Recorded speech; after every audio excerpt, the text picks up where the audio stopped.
And we are live from the cabin, my friends.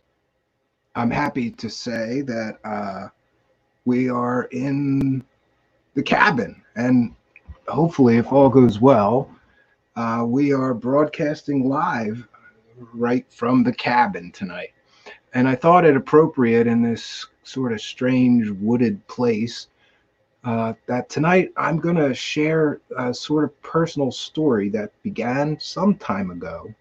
And I'm calling this the strange case of Sarah Adams. For those who are not familiar with her, she sort of came on my radar some time ago, but then came back onto my radar due to the death of conspiracy theorist Max Spears, because she was his, I believe she was his, significant other, his girlfriend. So I sort of started looking into her again because of the whole situation with Max Spears. And let me turn my attention to live chat. I also want to mention that tonight is the first night where we are attempting, at least, I'm not sure how well it's going to work, to simulcast to both YouTube and my Facebook profile page. Um, I just checked. It looks like we're live on both. But there is a lag and a time delay, apparently, um, for the Facebook. I'm not sure why that is, um, but it looks like our usual YouTube situation is stable and working. If there is issues, please, like if there's lag, please do let me know. And I see I'm going to give some shout outs to, we have Brandon Young is here. Shout out to Brandon Young and Dan Hogan. We have Jeff, Jonaside, and Out of Mind, Lee Veltman. Shout out to all you guys. I'm happy that you could be here to help me test this first broadcast from the cabin. And I got to tell you, I just had this come up in my memories on Facebook. There was a picture of like the walls in here halfway up and the windows just like glued into the walls. And so, what a difference a year makes, because a year ago I was still building these cordwood walls and trying to make this into some kind of a new cabin room. And now here we are. Let's see here. We have some comments from our live chat. But I want to get back to this is the strange case of Sarah Adams. Um, and some people call her Sarah R. Adams. Her website is sararadams.com. Um, for those that are unfamiliar with her, she is self-described. She describes herself as an intuitive healer. And so I started watching her. I don't want to call them performances. That would be not fair to her. I started watching her broadcasts, her talks, her material again around the time of Max Spears' death, because quite honestly, I was just curious about Max Spears, and honestly, I was curious who his girlfriend was. I heard they were like the power conspiracy couple, and yeah, so I got to learn a lesson about. I've always heard this term from people. This term, what they talk about, resonates with me. And so I found a few of her videos while I was already working on this thing called the Mind Hack Project. And in that, I was talking about connection to source and connection to divine energy. It's my belief that the greater your connection to source or God or divine energy, the greater your own capabilities become. And she was talking about something incredibly similar, which is to, avoid drugs, avoid alcohol, so that you can have as much God energy pulsing through you as possible. And she talks about this connection that we all have, very similar to my, it's not my idea, but it was an idea that I was running with this mind hack project. So this resonated with me, and I wanted to hear more about what she talked about. But quite honestly, like many people, I always say this: pick a lane, right? Are you a light worker? Are you a psychic? Are you a channeler? Are you a healer? Are you an intuitive empath? I don't know. Pick a lane. And it seemed with her that she doesn't really pick a lane. She's very interesting and sort of like she's all of those things. So I needed new material and new show guests. I was really intent that I didn't want to just let's get the midnight hour show guests and run them all again on this new show. So I reached out to her and a few other people, and much to my surprise, because I've heard that she is very difficult to get access to. Told she's very busy. I reached out to a friend recently who's in California. He lives in Sacramento, and he's very plugged into, I don't even know how to describe it, like the new age crystal buying kind of people, spirituality, new age people there. And he told me that she's one of the most in demand light workers, psychic healers, whatever you want to call her in California. And that if you called her today to get an appointment or a session, it might be months before she could fit you in. That's how busy this girl is. And some would say that's how successful she is. Now, she makes a lot of claims, however, that I have huge problems with. And I'm going to go to my Twitter. I'm not going to share this, but I posted sort of a teaser graphic for this thing I'm calling The Strange Case of Sarah Adams. And in it, I asked some questions. And here are the questions. What's the deal with Sarah Adams? Oh, you know what? I can share this. I'm going to share this. 1 second. So I'm just going to share this. Oh, that didn't work. 1 second. Oh, there we go. You guys are going to have to excuse some things which may be an issue for me sometimes. Okay, where's my Twitter? There we go. We're just going to share this. So, what's the deal with Sarah Adams? We investigate her claims and her powers. You know, she basically claims to have superpowers. That's the easiest way that I could break it down for you. And so I asked these questions based on her own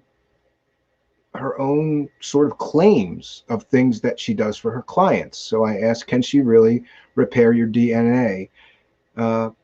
Can she repair your aura, help you connect with God, help you recover from trauma? Can she really read minds? And another claim that I've heard her talk about is this sort of star seed. I'm not from here. I am not of this earth. So is she an alien? Is she an alien hybrid? Is she what people would call a star seed? And these are the questions that I had that, to me, I wanted to hear her.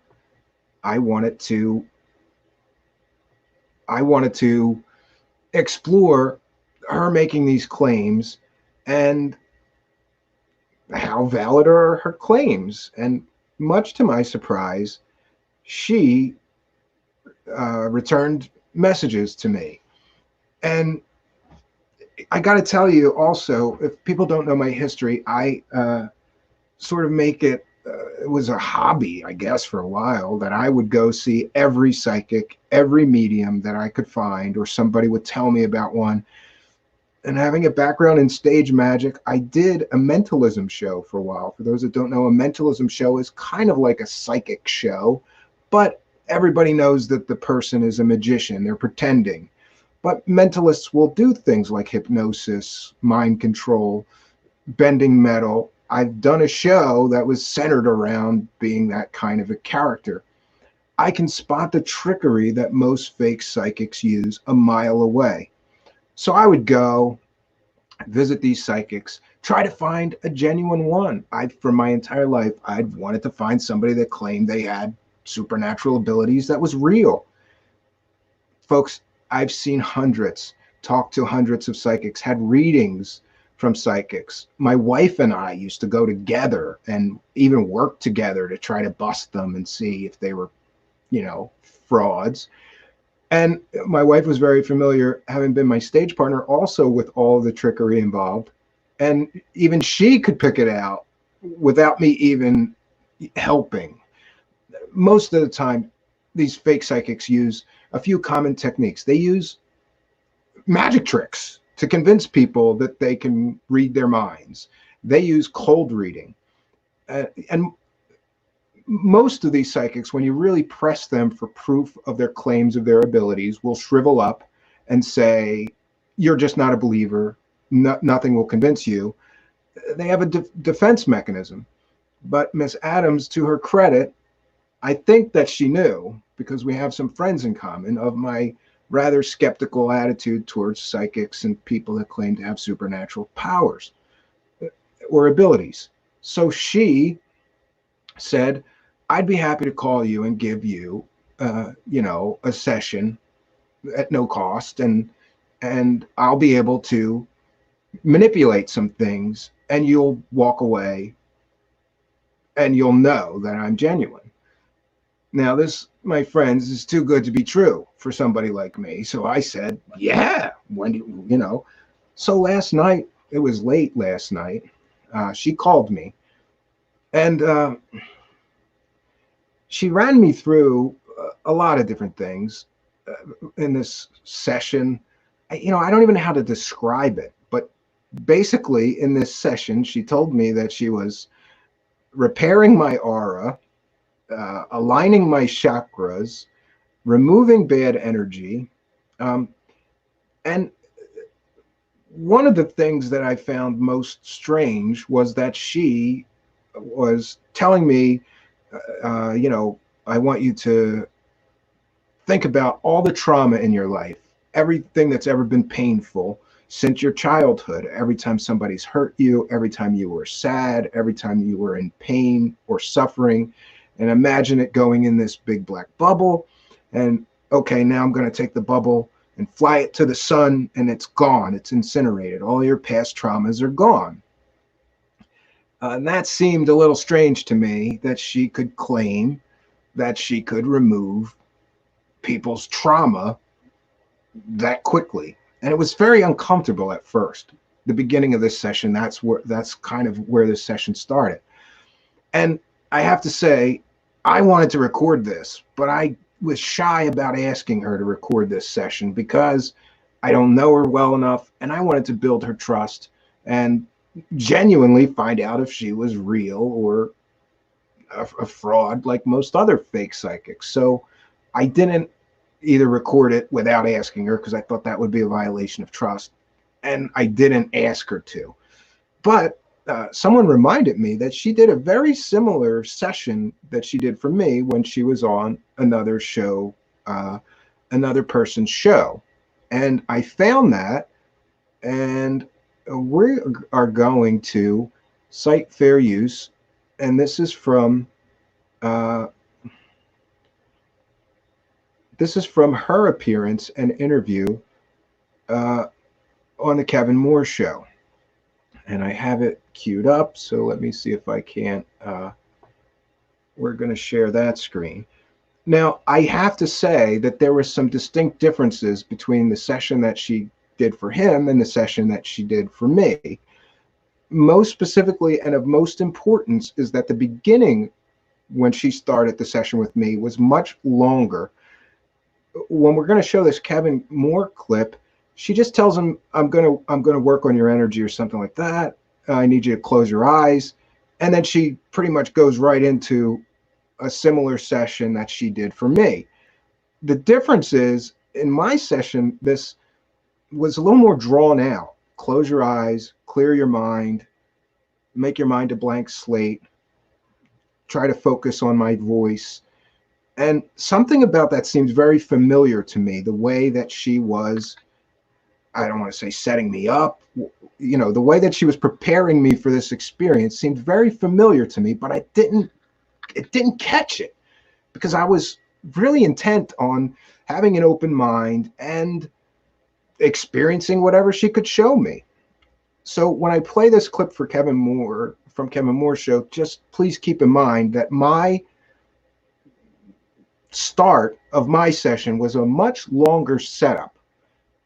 This may become important later, and we'll see why. But we're going to share screen. And let's see if we could get over here. And I have to remember share audio. And here we go. And I have this time stamped right to where I want it. So, and I'm going to cite, I don't know Kevin Moore, but we have friends in common. And, I think that he'll agree with my saying that this is transformative work. I'm going to say fair use, fair use, fair use. We're going to be discussing this reading she's given Kevin Moore, especially in how it relates to the very similar reading or session that I got from her. So let's take a listen. Makes it even worse down the road somewhere, but it's double as much. I know. Right. What is the most important message of your work? It would be to remind people of how powerful they are, how divine they are. That, no matter what color, what race, what ethnicity, what sexual orientation, and I'm probably going to get just slammed for that one, that they're all a part of God and they all have God within them. And no matter what suffering they're going through, they can just silence their minds and go within, start connecting to their souls. There's all the solutions and all the healing there. I want to remind humanity of their power and of their souls. That's what I want to do. I'm not a teacher. I'm not a leader. I'm just somebody saying, remember who you are, because you're much more than you think you are. You're in a thought prison that diminishes you. Get rid of that. Become whole again and happy. Rise up and stand up. Everybody needs to do that. Okay, so what I can do is I can start by doing some energy work on you if you want. Absolutely. It's so you would have to shut your eyes and yes, clear your mind.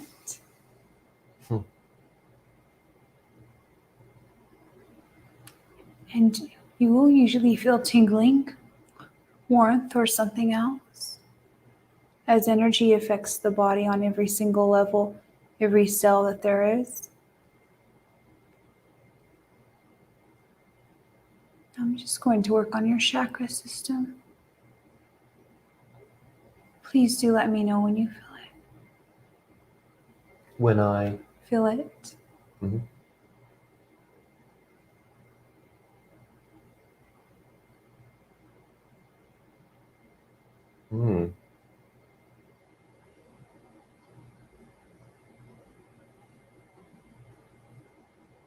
Yeah.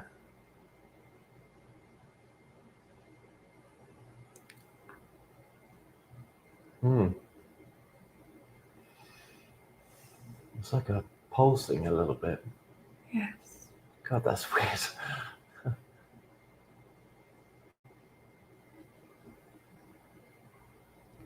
So I'm going to actually bring your frequency up so that during this conversation, it's we pulsing can more. It's interact pulsing much more. Yes.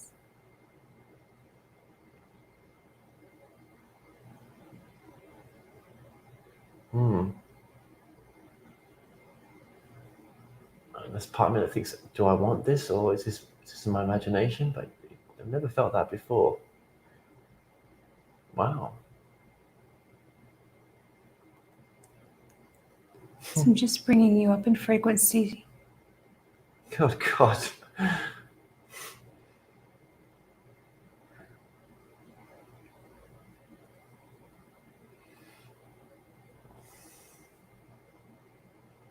Mm, mm.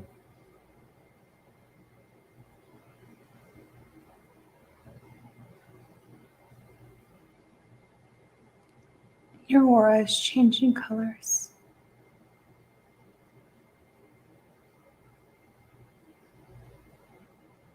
Wow.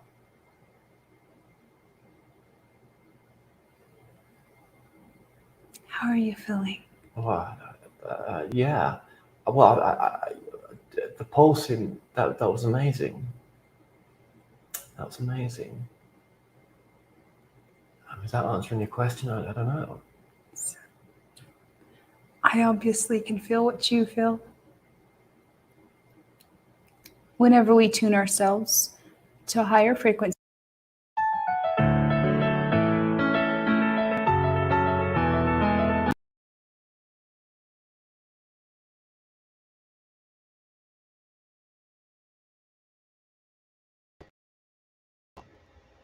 Sorry, folks. 1 second.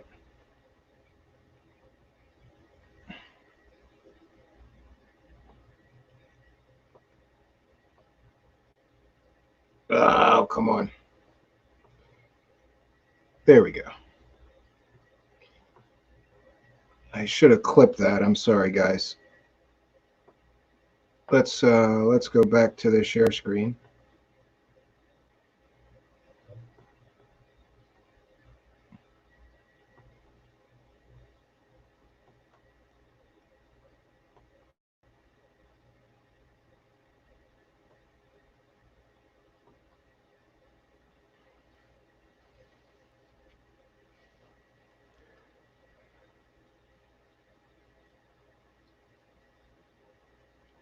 Gotta have a crystal.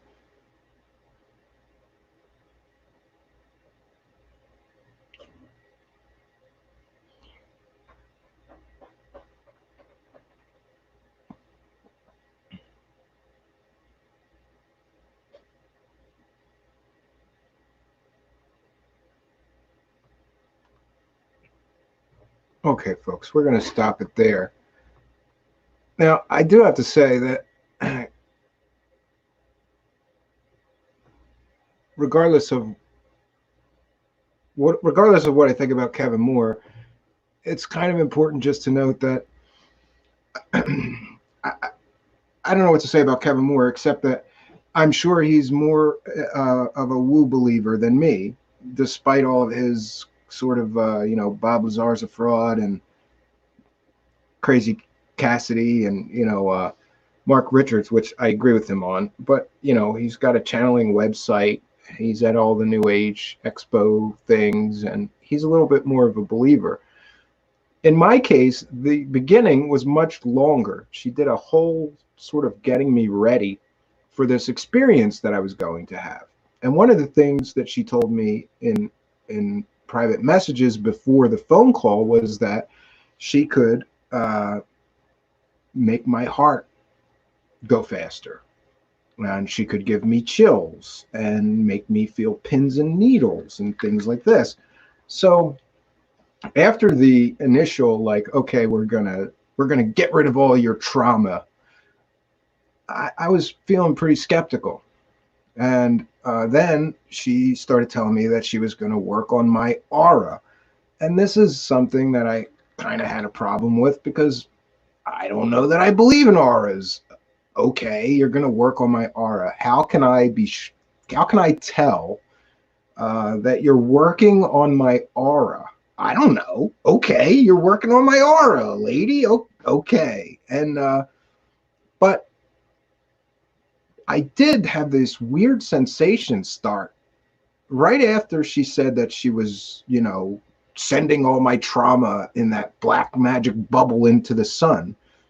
I had this feeling that everything became lighter, but I didn't want to let on to her because she kept saying, you might start feeling a little strange. And I mean, it was like a mantra. You might feel a little strange. It's okay. Just focus on my voice. I want you to relax. Don't be afraid. There's nothing to fear. You might start to feel a little strange. She kept saying that. You might start to feel a little strange. So, yeah, I started to feel a little strange. She's working on my aura. Then she tells me that she was working on my chakras, aligning my chakras, which is, again, something that I can't prove or disprove, that she's working on my chakras. But when she was saying this, she said, it's going to take a little more work. You're very out of alignment. Your chakras are very skewed and out of line. I started feeling like a tenseness in my back and shoulders, and then in other parts of my body. And again, I did not let on, because I was concerned that she was cold reading. And if somebody is cold reading, they'll say, do you feel that? Do you feel that sensation? And if you say yes, then they go, yeah, that's me doing that. Or, I was kind of straight-faced during this situation.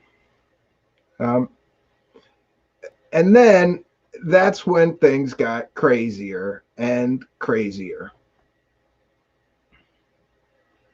I'm going to just pop up some of these latest comments from the live chat. Oh, no. Don't you BGs mention Jason Quitt. I don't have as much against Jason Quitt as some people, but I think he gets far too much attention in our sphere here,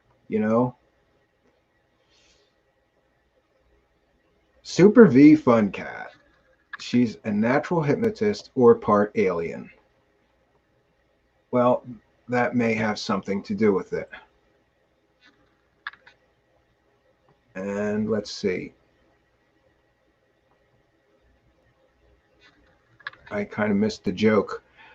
Okay, so back to this reading that she's giving me. Now, remember, I've looked into hundreds of psychics.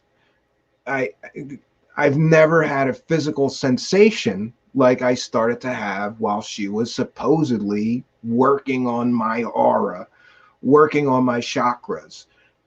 Then she said, I'm going to begin to work on your organs, because your organs, as I recall, she started rattling off numbers to me, like your liver is at 40% of its norm, of what the health that it should be at, which makes sense because I probably drink a little too much beer.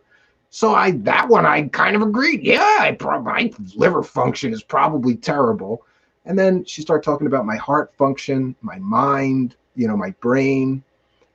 As I recall, she said something about my brain, which floored me, because I'm a survivor of a brain aneurysm. And she said something about my brain, that you had a problem with your brain or something like that. And I was floored at that moment and didn't know what to say. But again, I didn't give her a positive response. I was very careful not to give her positive responses in case she was cold reading me. I don't know how she would know that. So I started to get creeped out right away with the possibility, because I was having these physical sensations in my body, and then after she started rattling off these numbers, like your lung function is bad too, yeah, I smoke and I drink, so my lungs and my liver are probably a mess. And she said, I'm going to go in and start working on that to clear those pathways, to improve your organs. Now and then she said, I'm going to work on your heart. You're going to begin to feel a sensation in your chest. And then she kept saying, do you feel that? Do you feel that? And I'm like, I don't think so. I don't think so. I don't think so. And then out of nowhere, I got this. It wasn't a pain. It was like a warm sensation right in the top of my chest. And I was taken aback, because this is another physical sensation that she's telling me that I'm going to have, that I truly started having. So I, then I sort of got the urge to start making notes, but she kept telling me to be still, and I didn't want to do that. So I just tried to intensely remember the sequence of events here the best that I can. I'm making notes in my mind, but then I started to get some anxiety because I felt this heat getting hotter in my chest while she said that she's working on my heart. And then one of the things she said to me in a message before this reading began on the phone was that she could make my heart go faster or slower. I forgot that she had said that. And then she said, after the warm sensation, and she told me she was working on my heart, she said, you're going to begin to feel your heartbeat and pulse are going to get faster. Do you feel that? And at first, no, I don't feel anything. And I put my hand on my heart, and I could feel a steady sort of resting rhythm of a heart. Nothing seemed out of the ordinary. And then she said, give me a moment. Okay, you're going to start feeling it in a moment. You're going to start feeling your heart will begin to race. You're going to feel it. And I'm thinking, no way is she going to make my heart beat faster. And again, I started feeling this anxiety. Most of the anxiety was centered around, what if I finally found a real psychic here that can actually do something that's measurable? And just at that moment, I have my hand on my heart, and it was not totally subtle, but it wasn't like my heart rate did not double, but it increased dramatically. And she said, there, now you'll feel it. Right when I started, like I could feel it in my hand that my heart was starting to beat faster. So now I got totally freaked because I thought this is a physical effect. And she's telling me she's going to make my heart go faster. And God is my witness, it did. My heartbeat jumped up. And she said, it'll begin to slow down. Relax. You'll be fine. Don't be afraid. I'm working the energies of your heart out or something like that. And I'm floored. I was floored at this point because I've seen 100 psychics. All of them use magic tricks. All of them use cold reading techniques. That's another point I'd like to make. I'm very familiar with cold reading techniques. And cold reading techniques are generalizations, and they throw out a lot of stuff, and they wait to see what you respond to, and then they grab that hit and they run with it. See? Yeah, you do have, problems with your feet, or nonsense these cold readers use. She didn't throw out lots of stuff or generalizations. It was all very specific, like her telling me, you're going to feel your heart go faster, and it did. I have looked for somebody that had measurable psychic ability for decades, never found one person that could come anywhere near what she was doing at this moment. I got excited. I can't lie. I was like, my God, can she really do this thing that she said that she would do? And she did it. Then things got a little stranger. She started saying that she was going to work on my DNA, that I had errors. We all have errors, anomalies, or problems in our DNA. And Dan Hogan, we have a comment up on the screen. Have you ever said anything in your other shows about having a brain aneurysm? Yes, I did. So, the possibility on some of her hits, there's two possibilities with psychics. One of them is cold reading. Most of them use cold reading, but some of them use research, and it's called pre-show work. They will go to the ends of the earth to find information about a subject. For all I know, she could have listened to every one of my shows, picking out pieces of information, but I don't have evidence to support that. But it's definitely a possibility that she could have done that.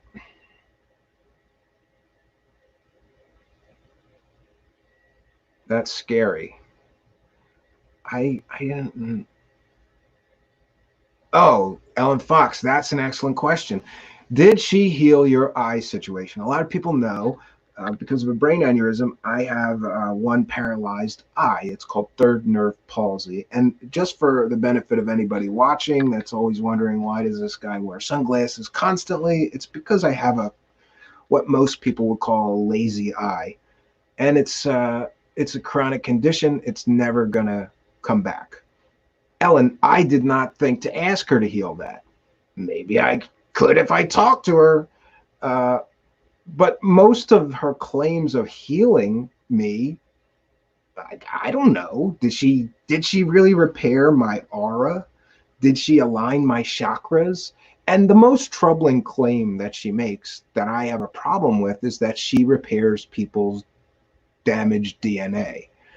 Because again, it's not like we looked at my DNA under a microscope before this session and found flaws, errors, anomalies, or damage, and then looked at my DNA sample after the session and found that she had repaired it. And to me, that would be proof that she actually repaired my DNA. The problem that I have with psychics, especially psychics or mediums or anybody that charges people money, is that they're pretending. And the example I always use is this. If I were to, for example, tell you, I will cut your grass for $50, and then I took your $50 and I just walked out in your front lawn and pretended to cut the grass and kept your $50, that would be a crime. That would be theft. It would be immoral, unethical, and probably illegal to take money for a service and then just pretend with no proof that you actually issued the service. This is why I have a problem with psychics. This is why I have a problem with mediums, and even a lot of these so-called light worker healers or quantum this and, crystal healers. I'm not real big on Reiki either. I have a problem with anybody taking money for something that they can't prove that they actually provided the service. So the DNA issue is a big issue for me. I have not talked to her about this yet. Now, I wanted to do this show because there is too much to unpack here and jam it all in one show along with the interview of her. So tonight, I just wanted to talk about this experience that I had with her. And I'd also like to continue because there was one more physical effect. She said that she was repairing or upgrading my DNA and that I would begin to feel tingling in different areas of my body. Now, I didn't feel tingling, and she kept saying something like, do you feel that tingling? Do you feel that sensation? It's like a shiver. Do you feel that? And I said, no, no, no. And then all of a sudden, like when you get that shiver, all of a sudden I got that shiver. And again, I was floored because I spent years doing stage magic shows. If I could do those two tricks, making somebody's heart beat faster on command and giving them a shiver on command, that would be to magicians. Ask any magician. If they could figure out how to do that, that would be an amazing effect. It would be jaw-dropping to an audience if you could do that. So I was very excited and impressed at first, but I have to say that on the actual value of the whatever she was supposed to be working on me, and I don't know that there was value. Do I feel like all my past traumas are healed and gone? No, but I will say that I felt great today.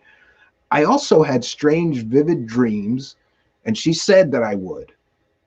And that's another part of this experience. And she was in the dreams in a strange sort of way, sort of vivid, weird. I'm in Atlantis, I'm in Egypt, and she's there, like showing me a pyramid. It was bizarre dreams. But I woke up this morning feeling better than I have in a long time. So was there a benefit to this stuff? I have no idea. And we're going to go back to comments from the live chat.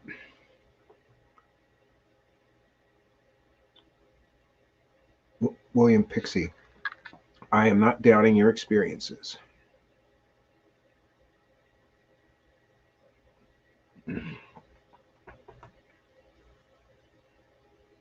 I wouldn't charge anyone a dime for any tarot reading or anything else either.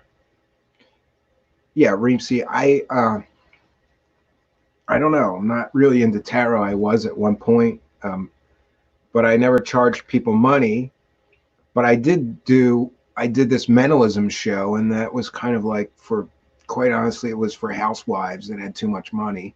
And I would go to house parties or cocktail parties and do sort of like a stand-up show for an hour. And then afterwards, I could never figure out how to read tarot cards without a book next to me. And you can't do that for money. So I used these fortune card things that were very, very inexpensive.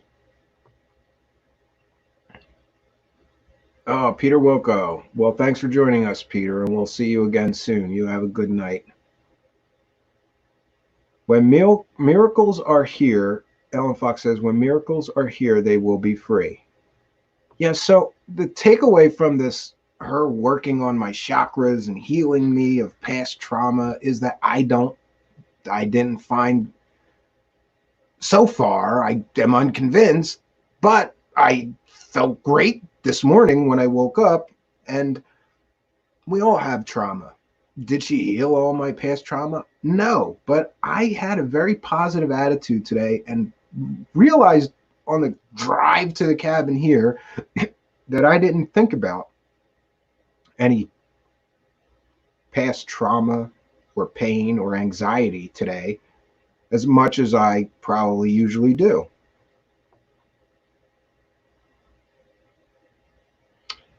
And William Pixley, I don't doubt you, Reemsy, because you are wise enough to know about John D.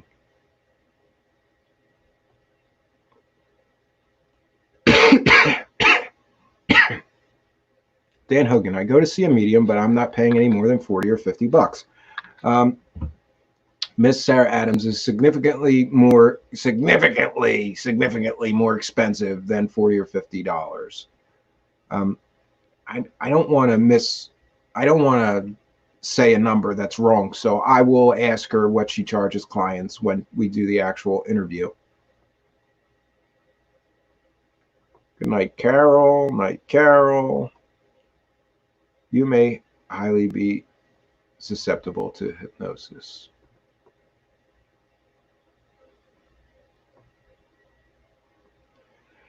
Reemsy, I actually believe in and work with chakras, but I wouldn't expect anyone else to believe it. It's more of a matter of faith, not something that can be proven. You know, I got that sense from her as well. It's like, do I blame her though for selling this service? No, because every spiritual organization is selling services, whether you're Catholic, Jewish, Muslim, Hindi, Buddhist. There's always, give a few bucks.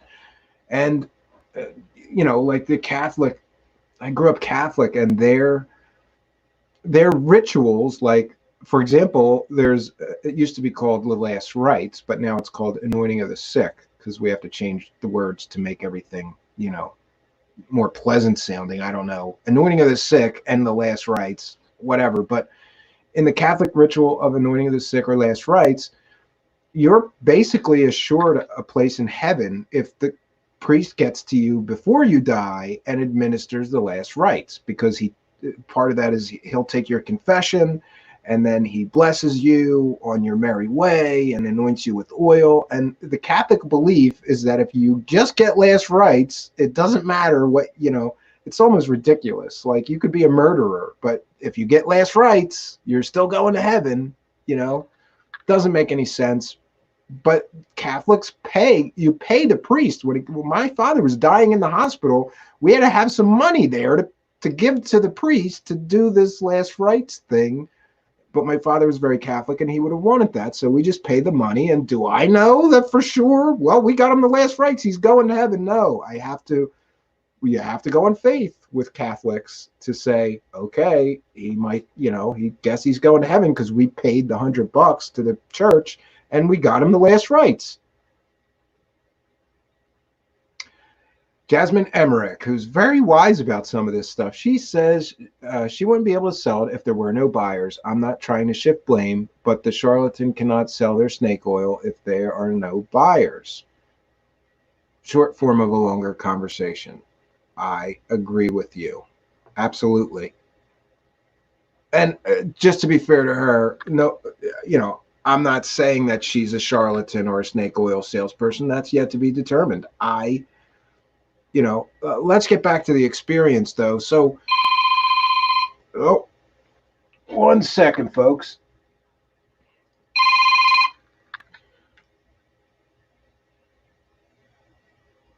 Hello, this is Steven. Yeah, who's this? Oh, Eric, listen, let me pull you in right now, but I got to finish a point and then we'll get right to you, okay? All right, hold on. All right, we didn't even open the phone lines up, but I gave the number out earlier because I wanted to have another perspective here of somebody who has had encounters with her, and that would be Eric the Awakening Man. One of the things that she told me was that she can summon spaceships, and even Eric the Awakening Man saw them. And I said, I know him on Twitter. I got to talk to him and, find out. So we're going to get to Eric in a moment. He's here on the phone. But to finish my point, so there was these physical sensations that I was having, and I could not explain at the time. Then she got into a lot of different stuff about my son, who happens to be autistic. She told me things that were spot on, dead on with my son, that he runs around giggling a lot, that he runs around screaming a lot. But that later, when I thought about it, all autistic children do that. Anybody familiar with autistic children knows that they'll walk up behind you and just scream for no reason, especially the nonverbal ones. And I don't know, I said, hey, every kid runs around giggling sometimes, don't they? And she said, no, but yours does it a lot more than most children. And she's right. My wife and I call it the giggles. So there's something else that she told me. And I just want to make one more point about my son. She told me that his favorite color is blue, and he's nonverbal autistic. If I ask him what's your favorite color, he can't tell me. If I put a bunch of crayons in front of him and say, pick your favorite color, he doesn't consistently pick the same color. So I don't know if she's right about that. But let's get to Eric the Awakening Man. Eric, are you there? Yes. Can you hear me clearly? Yes, I can. So we talked a little bit on Twitter. She said that you were somewhere nearby her and she summoned spaceships and you saw them. So can you tell us what happened with that? You want the beginning, the middle, and the end, or you want me just to try to make it super brief? I mean, how much time do you want? I can just go on for 3 or 4 minutes if you want. No, yeah. I mean, 3 or 4 minutes is good. Tell the story. So okay. She summons, or let's take it from here. She tells you that she's going to summon spaceships, right? And you're there. Yeah, that's part of it. Okay. The lead up is always important. You know I'm a researcher, and I try to keep a neutral mind on everything until, I'm like you in a lot of ways. I wouldn't say I'm skeptical because I've seen enough now and met enough people to have an intuition about if I'm feeling their vibe, like maybe this is legit. Like, for example, Corey Good, I never ever felt that guy's vibe from the beginning. So anyway, I just wanted to drop that real quick. So what happened is I've been talking to this guy, Harry Drew, who lives in Kingman, Arizona, and he wrote the book 7 Days in Kingman about the 2 crashes and a landing in Kingman, Arizona, off of Stockton Road in the Red Lake area. So I met him at the conference in Laughlin. I'd been talking to him. He was a hard guy to get to talk to. So you know how it is sometimes. You try to, have conversations with these people you're interested in, and sometimes they're leery or they're cautious. And this guy, he was not willing initially to really just open up. So I had to meet him in person and, get him to, I'm a sincere person. So it took him a little bit, but he started to trust me. So he opened up. But anyway, so I said, at one point I said, so are there UFOs still flying around out there in Kingman? Because he has a ranch out there off of Old Stockton Road, which is about a 40-mile road that goes through the desert from Kingman towards the general direction of Nevada. And he says, yes. And, so on and so forth. So I said, well, where do I go to see these things? And he told me, drive 20 miles out Old Stockton Road, and you'll see them. So, of course, I told my friend John Polk, who lives in Sedona, and I told Brad, yeah, I've heard John Polk was there as well, right? Yeah, John Polk was there. And I was the one, I'm not trying to get credit here, but I was the one who initiated all this to begin with, because it's more fun when you're doing these sort of things to have people with you. Sure, like sky watching. Yeah, like sky watching with friends. Right. Well, also, if you see something and it sounds too fantastical for somebody, if you're telling the story, you got 3 other people, and if they're credible people or whatever, then you've got 4 people that are telling the same story. Absolutely. Then you got to deduce that why would all 4 of these people just make this up for no profit, no gain, and they don't need attention? You know what I mean? Sure. Okay. So anyway, so Brad and Sarah were in California, and they decided they're gonna drive, and because I told them about it, and so we left Sedona. It took about a little over 2 hours to get to Kingman. They left California. They drove out, and we timed it where we met in Kingman, Arizona, and I had already scoped out the spot because I'd driven out there the day before, so I knew exactly where we were gonna go. So we drove out there. 2 cars. They followed us out there. John Polk and I drove. He's got the night vision goggles. And then Sarah. Anyway, so we get out there. It's a little after 8 p.m. or whatever. It was around. Let me think about this for a second. It was in the 8 o'clock hour. But as you know, certain times of the year, this was about a month ago, approximately. Here's the deal. In these certain areas, it is my experience that just after it gets dark, there's a window of time that's usually about 30 to 45 minutes. For some reason, there is a lot of activity in specific areas. So that's that. And then if you go, let's say 10, 11, 12, a lot of times you'll see nothing. Yeah, I agree with you. Twilight for me, twilight and dusk and dawn is the best time, or an hour after each. So we got out there, and John Polk does the UFO tours also, so he believes, and when I say he believes, doesn't mean I don't believe him or I disbelieve him. I'm just saying he believes that he can call these things in, right? And I'm already thinking, before anybody's talking about anything, that these things are already here, whether you call them in or not.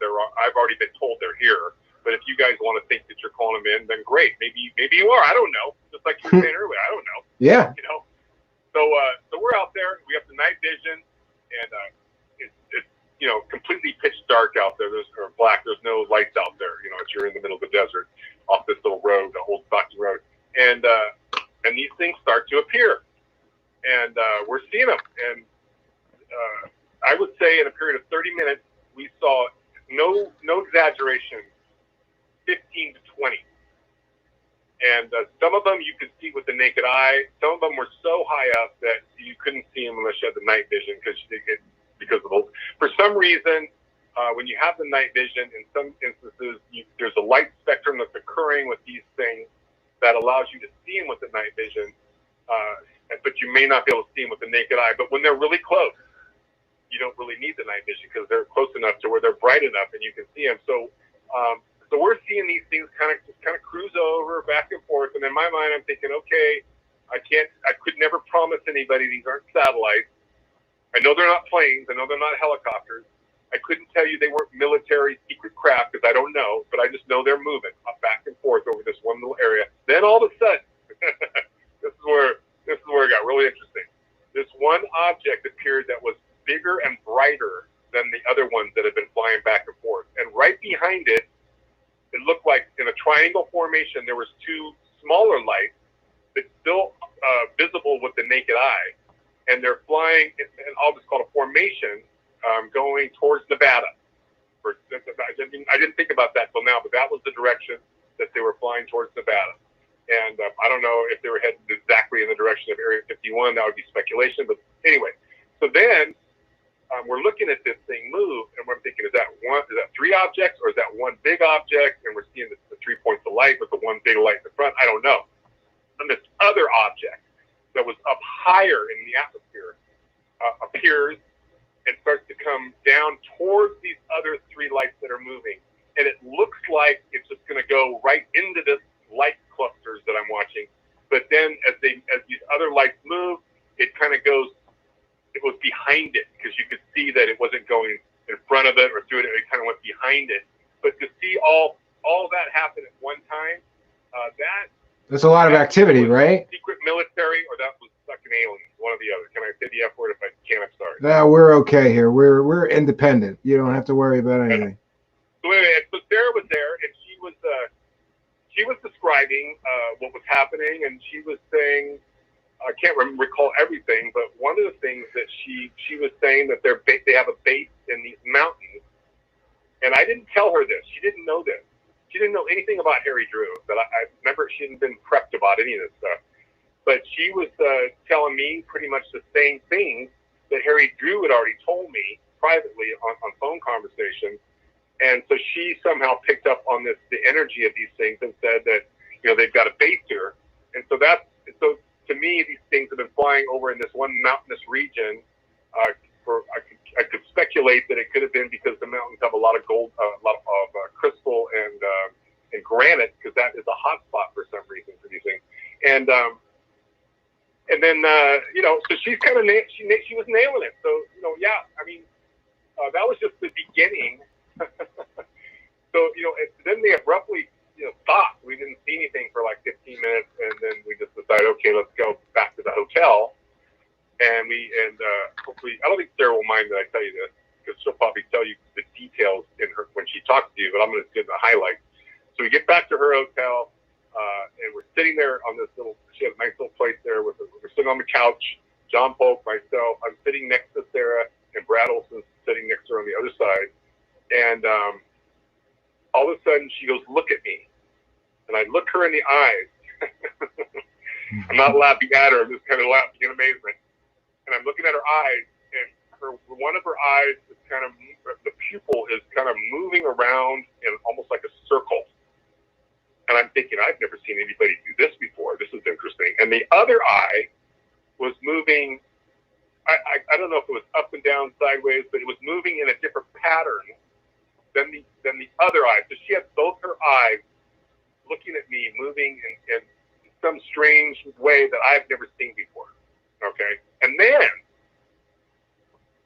I forget how she said it, but she more or less announced that she was going to channel or something along those lines. And then I wish I could have recorded this, because I wasn't really prepared that she was going to do this. Yeah, Eric, I wish I would have recorded what she did for me, because I wanted to be able to deconstruct it better. I have to do it totally from memory, because I was making mental notes like of what she was saying and what was happening and the sensations that I felt like I was having. It was bizarro to me. Well, I've been listening to you talk the whole time, and your recall is excellent. And normally, my recall is not that good, but when I'm affected by somebody or an experience, I tend to recall all the details. And it sounds like that's what happened to you, where whatever happened, you were affected by it. Yeah, so physically, Eric, I was physically affected. I felt physical sensations that she told me that I was going to feel. So I'm me, I'm as skeptical as most skeptics, but I want to believe. And what I'm going to say right now is, I don't know. I can't explain some of the things that happened. I'm still processing it, and I'm going to, I have a working theory that would explain some of it, and we're going to explore that when we talk to her. But I don't want to have a one-sided conversation when she's not here. So I will present what I believe may be. Now, what happened? I thought she was going to come on tonight and talk with you.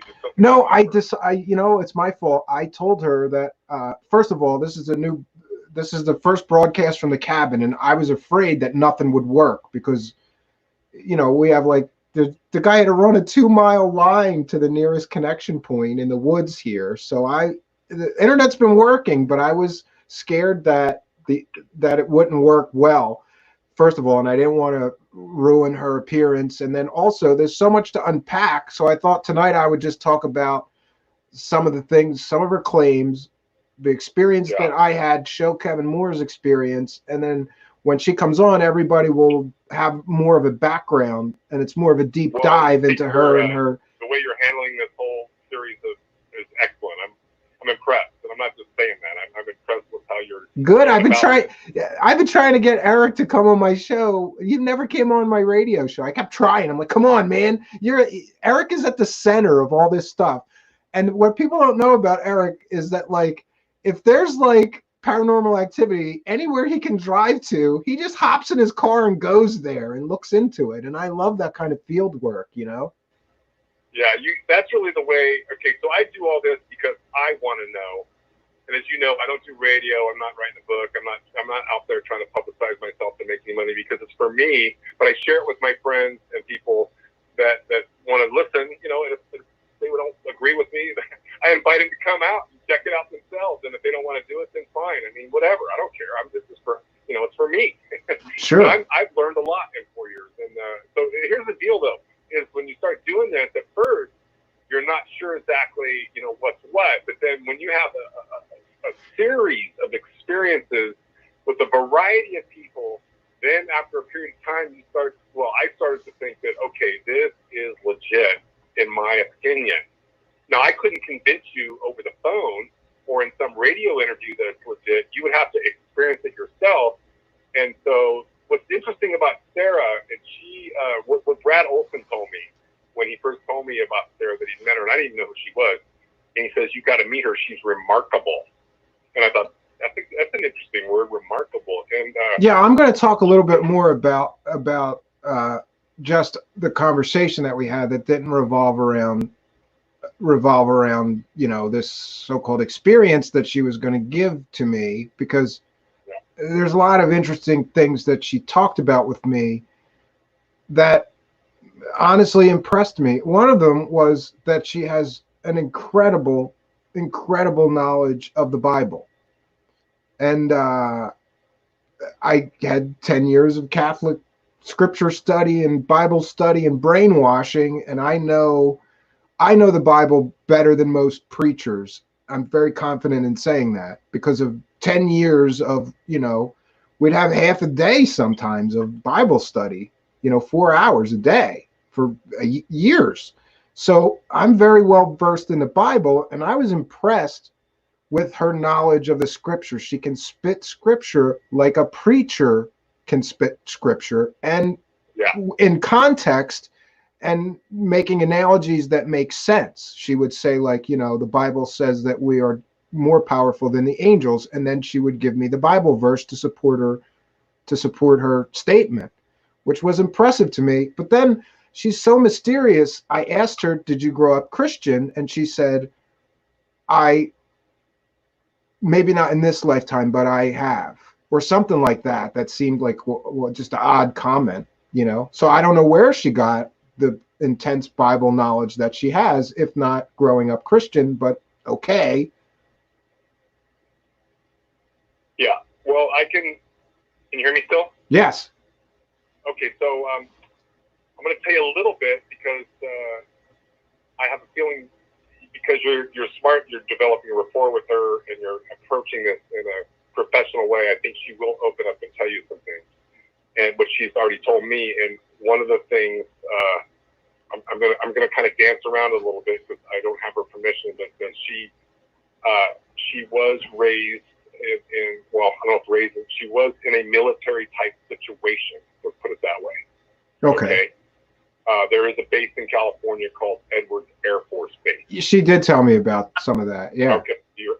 So, and I'm watching your chat room, and some people are saying, "Oh, she's an alien," or "She thinks she's an alien," or something like that. And without getting into detail, what she described to me, why she is the way she is, it is her belief. Because she can't probably prove this. She could prove it through her work, probably, eventually, maybe, but she can't. If she just tells you, in other words, it's possible. I know it's going to sound out there, but it's possible that they're doing, we'll call it experimentation, and I believe this is true, and I believe it's been going on a long time, but again, it's something you can't prove, that they're genetically altering and manipulating people that, and then they're selected sometimes, not everybody, through the military. And so if you're, let's say you're a female and you have special abilities, I'm not talking about Sarah right now, and then they want to create, let's say like I'm not saying this is a Joseph Mengele situation, but kind of in a lab type situation where you're adding the DNA or whatever of beings that are not from this earth, and then you're adding other DNA, and then you're putting it together and you're injecting it into the womb of a person, and then out of that person comes a baby, and then that baby grows up with these abilities and this knowledge and this awareness that people that didn't grow up in this program, we'll call it, have naturally or are aware of. So what she talks about is everybody has this ability.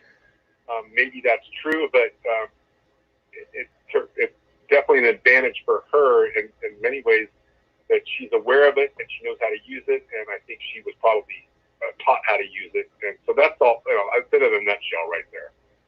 Well, that's a lot of speculation, but here's what I'll say. I've heard various stories about some kind of experiments at Edwards Air Force Base.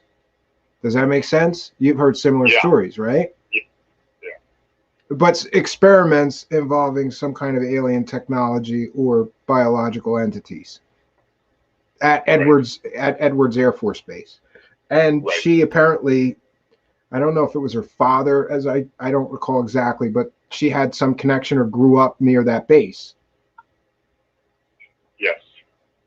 I've heard her sort of talk about star seeds and how she may have some connection or DNA of them, or so I'm going to have to unpack that with her when she's here, because I don't want to just throw stuff out there and when she doesn't have an opportunity to respond.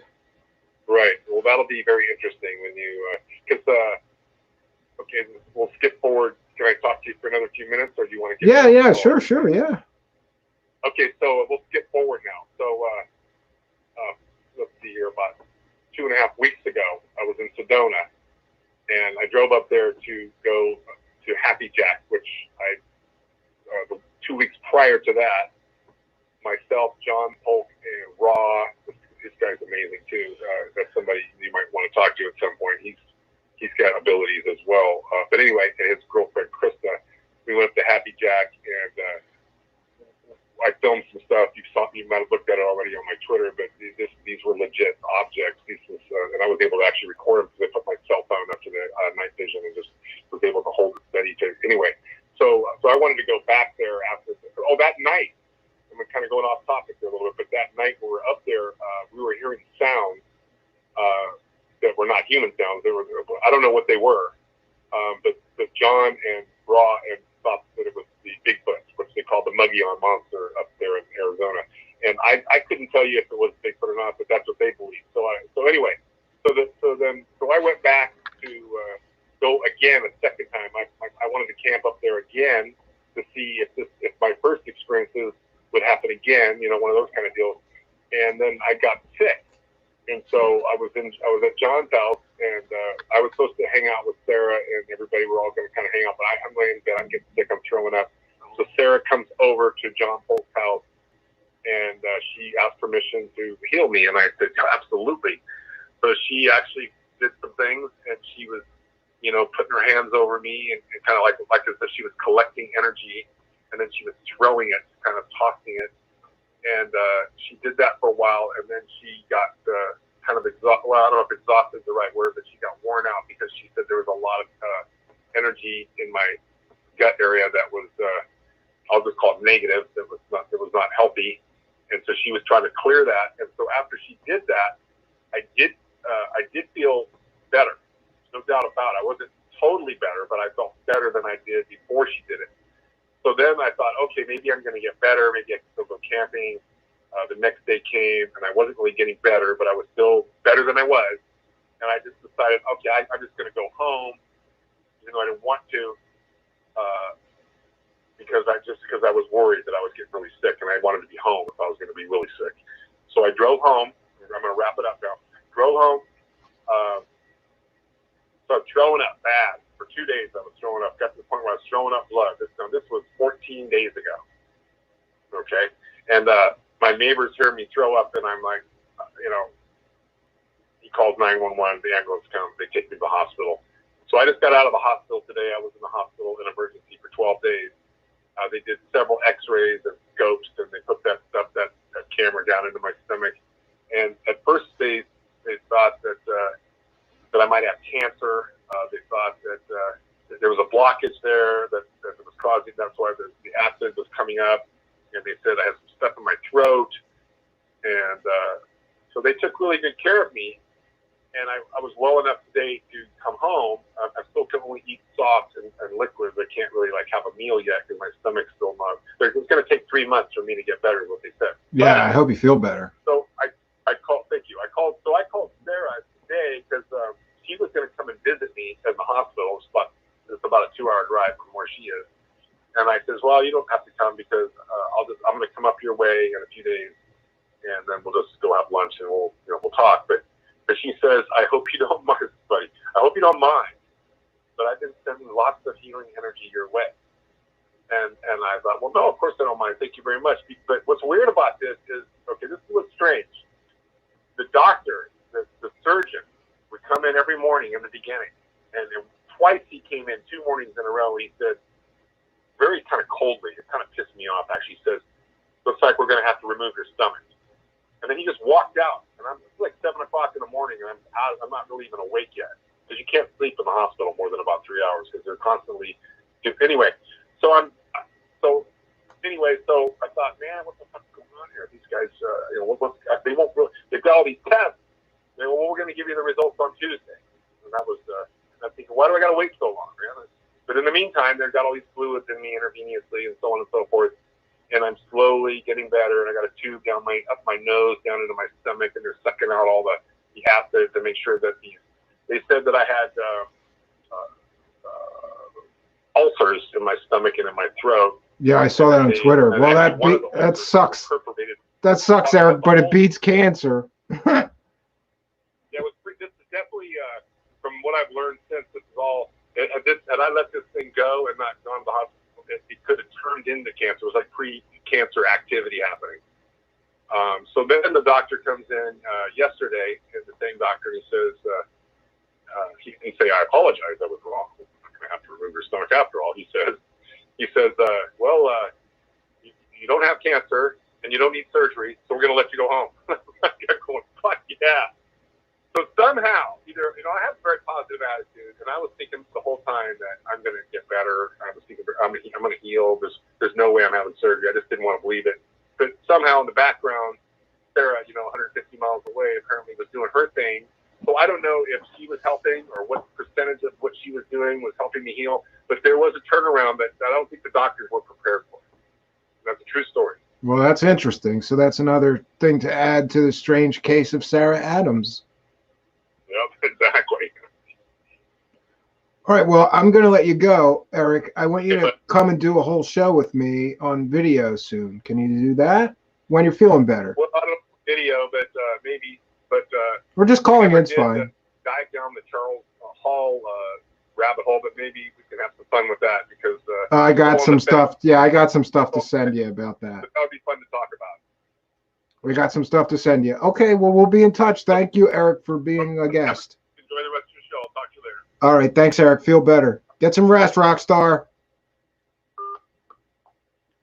Okay, so that was Eric Awakening Man, and I thought it would be good if he just got out of the hospital. So I kind of told him, like, hey, if you feel better, call in and tell me about your experience with her. But he was feeling tired earlier, so that was kind of a surprise call.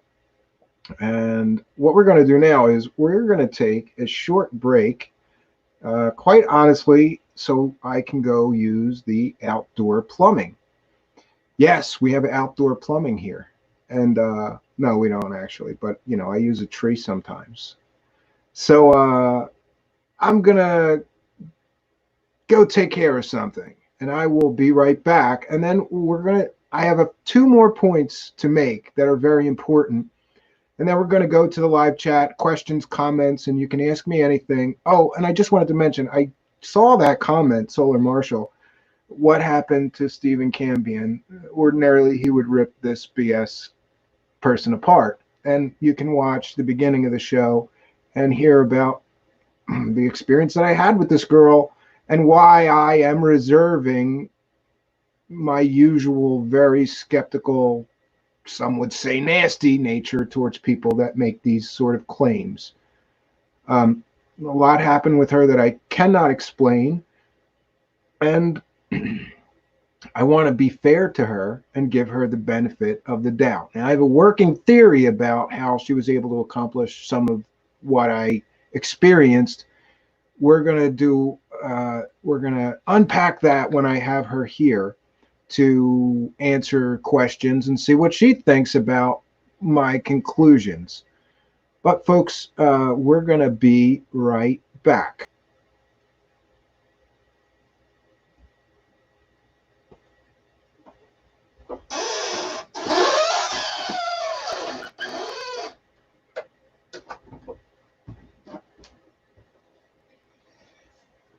And we are back, folks.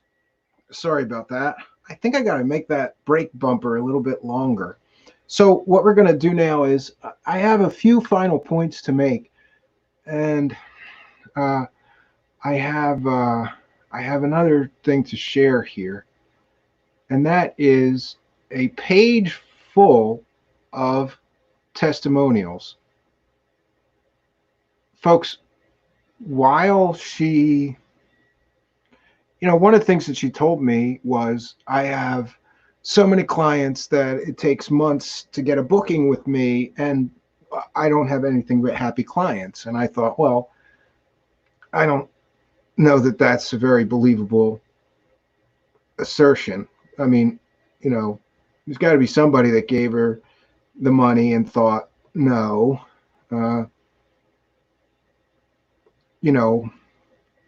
but what she sent me was a page full of testimonials that are from her clients.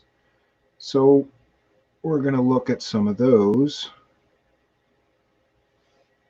Let's see here.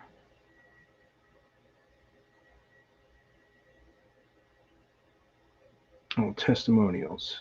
Here we go. So we've got an entire page full of testimonials from people. And you'll forgive me if this is very big. Please remember that I'm vision impaired. A random decision to have a session with Sarah has answered so many questions that involve so many areas of my life and cleaned the pathway so I can finally grow energetically. I'm going to skip through a lot of this, though. A single 60-minute telephone session changed everything. In short, I had multiple energetic blockages that were intentionally preventing me from raising my vibration. Those blockages, along with various other emotional and health blockages, were discovered, and she quickly went to work removing them. And, here's what I did. I wanted to kind of go over all of these testimonials. And so I have text to speech on my laptop here, and I played the entire page of testimonials on my cabin right here. And all of them are glowing testimonials about what great experiences. This person bought a 12-session pack. My journey with Sarah brought me joy, lightness, literally. Thanks to her, I am on a keto diet for 3 months now, and so much love. I can feel that I am in love all the time, almost. Sarah does not only help you with your challenges and energetic and physical levels, more importantly, she empowers you for her techniques on her own to heal and grow spiritually and otherwise. There's another one. I had a reading where Sarah scanned my body. She facilitated healing energy. I decided to contact her due to a visit from a now not frequent visitor, depression. So here we have somebody that had a tremendous experience with her that was suffering from depression that no longer is. I had a very healing reading with Sarah. She was able to read my aura and target where I needed the most energy. And, you know, I don't know what to think about some of this stuff, but there is this huge, huge page that took like half of my ride here to the cabin for this text-to-speech program to read it. So, you know, I think that affected me in the same way that a lot of people know, you know, Jason Quitt was one of those other people that I was like, this guy is talking a lot of smack and he has no proof. And one of the things about Jason Quitt was that everybody that read his book could not say how, you know, could not give him a better review of his book. It got incredible reviews. If you look at the Amazon page for Jason's book, there's tons of people that are like, I've had similar experience. This book helped me so much to understand more about my own experiences. I'm so glad that I bought that I got his book. It helped me understand what's happening to me better. And I thought, Brandon Young, how many of those testimonials are written by one person? I have, I don't have them here on this laptop, but I have also, I mean, I can find them, email them to you, Brandon, but I have screenshots of Facebook posts, people that have gotten sessions post on Facebook that were certainly written by different people. And yeah, I don't know, you know, could that be just marketing? Like somebody just wrote all those? I don't think so. I don't get that from her. I don't get that she's like deceptive about a lot of the things that she talks about or the way that she markets herself. And another point that I wanted to make is, yeah, it could maybe be determined. Maybe somebody can do a deep dive on that. And that page is just her website. Testimonials, I'll put the link on Twitter later so anybody can look at that if they want to try to pick it apart. I didn't go that far. It seemed to me to not be at least blaringly obvious that it was written, all of those were written by one person, but you're talking about hundreds of testimonials here. I don't see her faking hundreds of testimonials. So yeah, I'm going to turn my attention now really fully to the live chat. If you have a question or comment that you want me to share on the screen that you want to ask about this strange case of Sarah Adams, please do put it in all caps. And remember that I'm vision impaired, so that helps me. And we're going to try to deal with Jeff here, who's not a fan. Why don't you read her email to me that I sent you today, Stephen? It shows who Sarah really is. Jeff, you know, you have a personal, I don't want to call it a vendetta, but you don't like this girl. And I get that for various reasons. And you've kind of feuded with her. And I'm in receipt of the emails that you gave me. And I'm going to bring those up when she's here and I can ask her directly, because it's not fair to just, here's one side of the story. If you want to come back when she's in the live chat, when she's on the actual show, which I think we'll be doing next week, I'm trying to coordinate it with her. You're welcome to ask her the questions. If she wants to answer, she will, but I'm going to specifically bring up the coronavirus stuff. Here's an issue that Jeff, honestly, I think Jeff Geoff, he has a personal, you know, he's been feuding with this girl for various reasons. And, you know, honestly, I want to be fair to her, Jeff, and I don't think it's fair for me to just pull out a bunch of emails or to say, here's a bunch of things that could be a huge problem that she's doing. One of them I will just quickly mention is that she was selling some kind of coronavirus related, I don't want to call it a cure, or sessions, healing sessions, and homeopathic remedies. That I have a problem with, and I will agree with anybody that equally has a problem with it. First of all, homeopathic remedies are junk. They're garbage. It's proven, you know, if you just go by actual medical science, I don't believe that homeopathic remedies do anything. except line the pockets of somebody who wants to sell fake medicine and fake cures for things and fake treatments for things. I'm not a fan of homeopathic remedies. And also, I'm going to ask her directly, are you doing healing sessions with people who are coronavirus infected? And what are you telling them that these healing sessions are going to do for them about their problem of having COVID-19? Obviously, if she's offering healing services to people who are infected or concerned with COVID-19, that's a problem for me. But one of the other points I wanted to make, I couldn't find the pictures. I've said this about a lot of these gurus, especially Corey Goode and David Wilcock. Why, if you guys are like supposed to be the saviors of humanity, don't you do something in the real world? You know, go feed the homeless, go help orphans, do something. Someone sent me, because they knew that I was going to be covering this strange case of Sarah Adams, and they knew that I have said on multiple occasions about David Wilcock, Shady Shilcock, and Corey Goode, Corey No Good.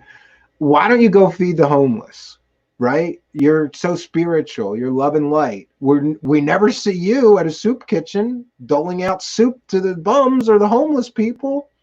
So I think because somebody knew that I hammered them, why don't you feed the homeless if you care about people so much and you're light and love?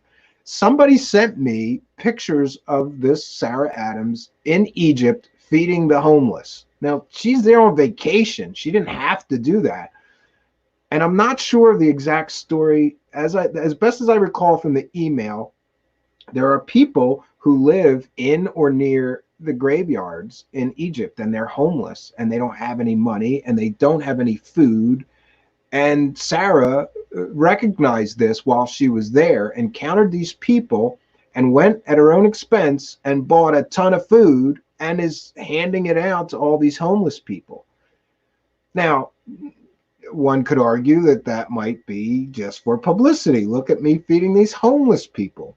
But I have found multiple examples of her doing things like that. And I also will say that I found her to be very, very, I don't know, sincere and genuine in her, I guess, belief and desire that it's her life mission to help people. I may not agree that these healing sessions that she offers are a good thing for people that are sick. I don't know yet. The jury's still out with me. But I will say, and also, listen, just because she's sincere does not mean that, you know, just because she's sincere, that's not proof. That's not proof that she's got psychic powers. You know, sincerity is not evidence. But I didn't get the same con artist, all for money situation that I get from other people. I feel like this live chat sort of crashed. Let me take a look here. No.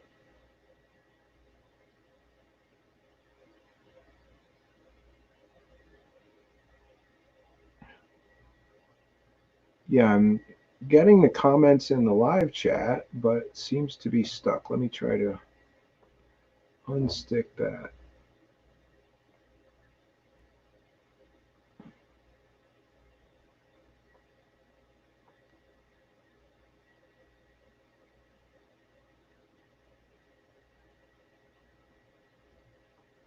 Let me try to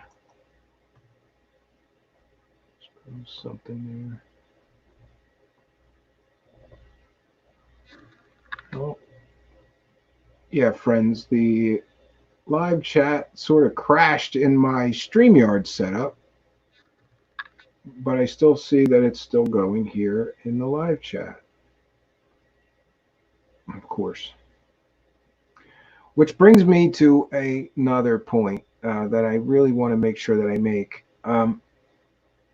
I get in these emails and I'm getting these comments about things like I had squeaky lights, or you're too dark, the lighting is too dark, or oh, your background was off on this one show. Did you bump the webcam?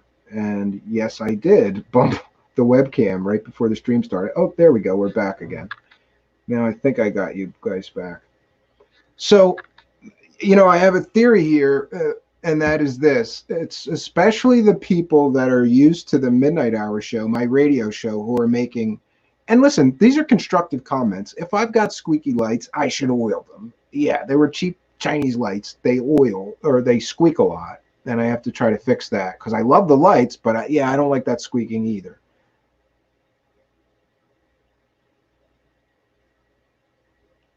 Super V Fun Cat. She is not, to the best of my knowledge, we've talked about this, a supporter of Corey Good. In fact, she believes that she is maybe somewhat responsible for the karmic shift in Corey Good's fortunes lately. And maybe we'll get her to talk about that when we have her to interview.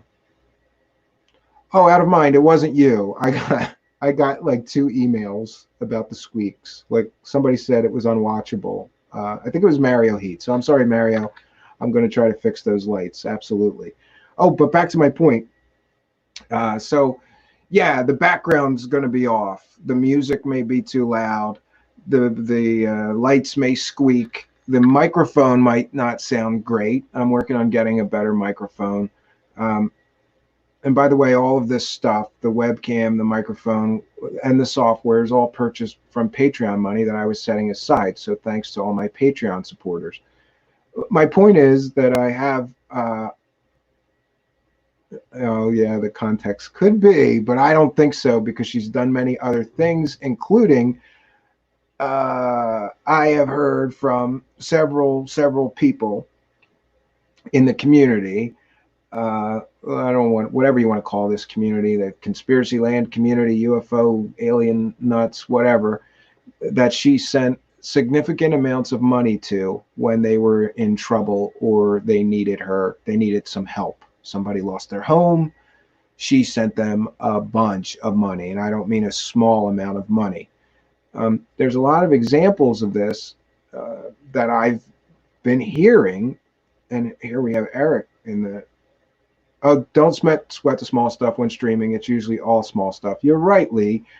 So, yeah, let me try to finish that point. That's another thing. I'm sorry, guys. I ramble sometimes because I'm used to the ability to edit everything. Oh, so my theory is that people who are used to the Midnight Hour show, it was pre-recorded. There was tons of editing, and sometimes tons. Sometimes I just let a lot of stuff slip. But with a pre-recorded audio show, if there's a click, a squeak, you can get that out of there before you air the show. And so people were used to like perfect production and everything being perfect.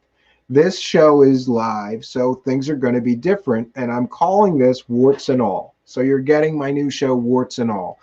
I want to produce as much content as possible. And the best way to do that is no editing. I could take those shows down, try to edit the audio to get the squeaking out and put them back up. But that's a lot of editing and re-uploads and, lost views. We're not going to do that. So my point is that this new show, Truth Seekers, you guys are getting it warts and all. And certainly I will try to address issues that are a problem. But for now, we're getting it, William Pixley, we're getting it warts and all. So that's that point. And given this whole episode is out of your ordinary skeptical frame, is there any takeaways from this experience as of now you feel that you can quantify, speak to definitely? Here's what I can say. I can say this with certainty. She told me that she could speed up my heart, and then she did. She told me that I would feel pins and needles or shivers, and I think I felt pins and needles in my leg, and then I felt a whole chill went up and down my spine. And I have a working theory that we're going to talk to her about that may explain some of this phenomenon. And listen, I'm not the only person that she has done this to. I have other sources who told me that she created a physical effect in them.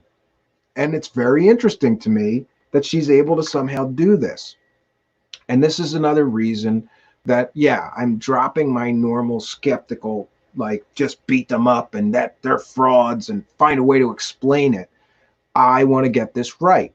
If there is a more reasonable explanation, and actually, I really do believe there is. I'm talking to some experts right now about my experience with her and a few other people's experience with her to try to get to a non-paranormal explanation that's not, swamp gas or weather balloons ridiculous, but actually explains what she did, what she is doing, and how she's able to accomplish those effects.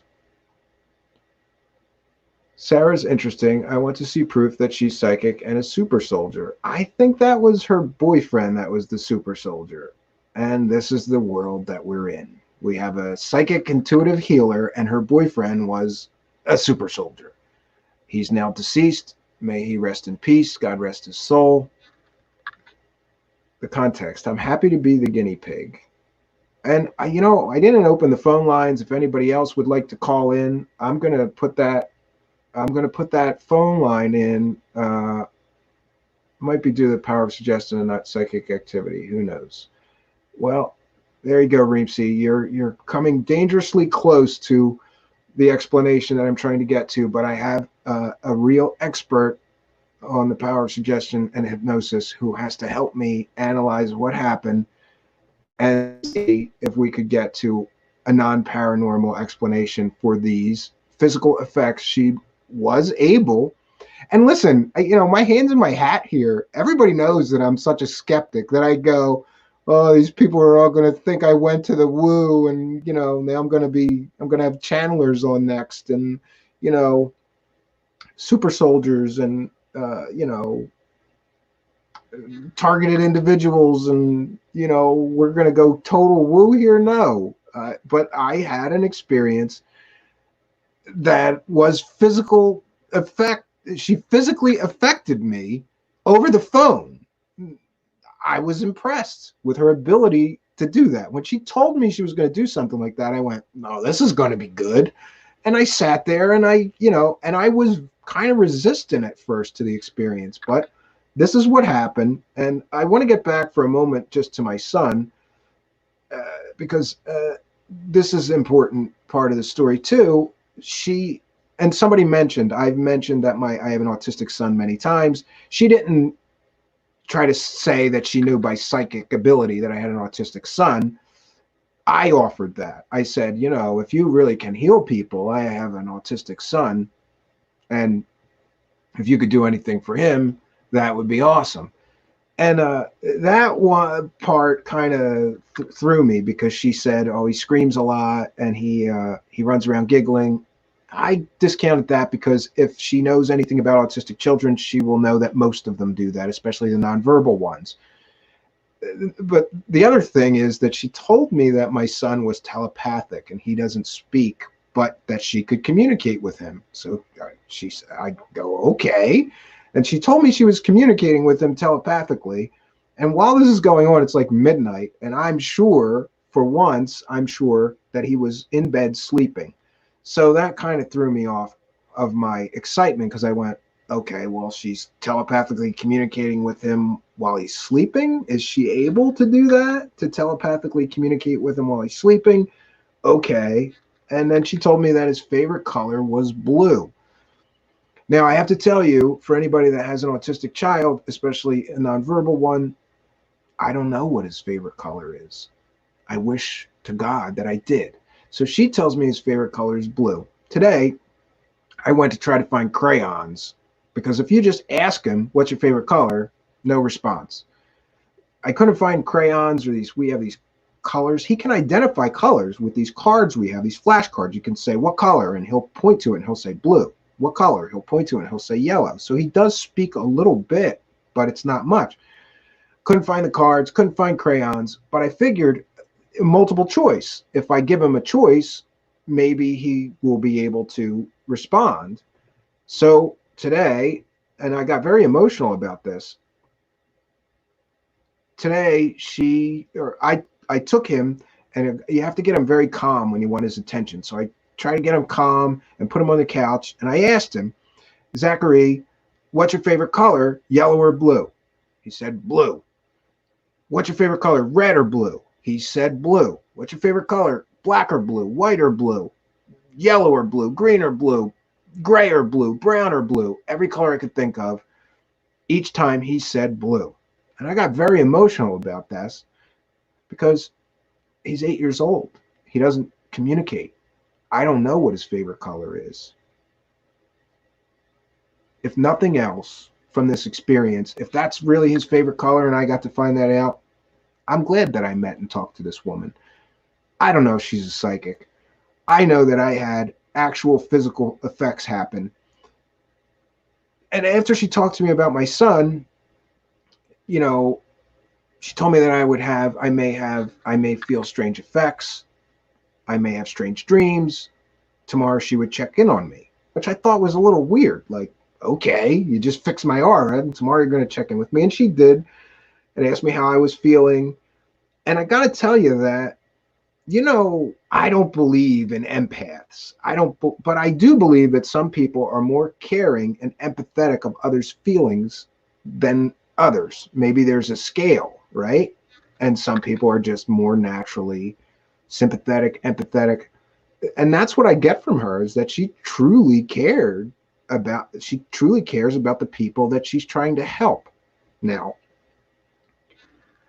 I don't know what else I could say. This is what I can't really sum it up here. We're going to sum it up by talking to her.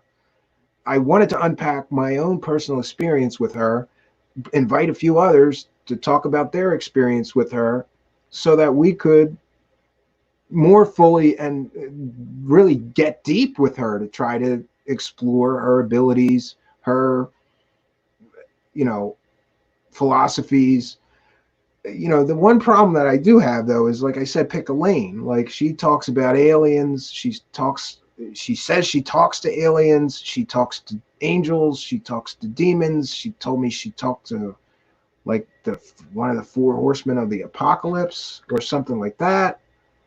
And it's like too much. It's too much to unpack with her. And I knew, like, one show's not going to do it. And I mean, we could do whole shows just on some of the videos that she posts. You know, she'll have a video talking about, you know, connecting to God. And she'll have, the next video will be like talking about aliens. And the next video will be how to talk to angels. And it's so much to unpack with her. And again, I was impressed with her biblical knowledge, and I didn't get the kook vibe from her, because you guys will see when we have her on the show, she's incredibly well spoken. I forgot to ask her about her education, or if she had I'm sure that she's had more than just a bachelor's degree in college. And if not, she is incredibly a self-learned person to be able to speak so well, have such a knowledge of the Bible, esoteric subjects. She's just like a walking fountain of knowledge on esoteric subjects and the Bible, you know. And you know, somebody, I want to address this too. Somebody mentioned that you know, Moore was enamored with her. It was obvious that he was, you know, googly-eyed at her and interested in her. And she's faced a lot of criticism about her appearance, which I think is a huge problem, because this is the world we live in, that you could be attacked for being fat or ugly, but you can equally be attacked for being thin and, you know, beautiful. The girl is, I don't know. Yeah, most men would say she's very attractive. So, you know, and I've heard her attacked for being the hot girl in ufology, or for being the hot new age girl. And I think that's really wrong. If we're going to attack somebody if we can't attack somebody for being ugly, we probably shouldn't attack somebody for being attractive. And, you know, God bless her. If she's using that to her advantage, everybody uses what they were given by God. And if she was given, look, I'm very attractive, listen, I've heard others talk about this. There's a reason that some people do very well in this field, like Teal Swan. Do you think Teal Swan's doing well because she's such a great researcher and has such great information to offer people? No, it's because she's super hot. Like, that's the reality of the world we live in.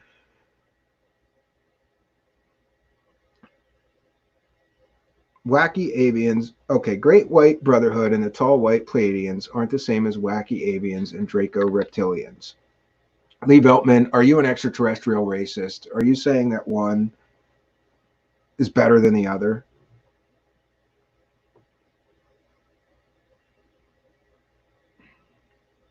Solar Marshall, Kevin Moore is not who he claimed to be. Kevin turned out to be a big disappointment.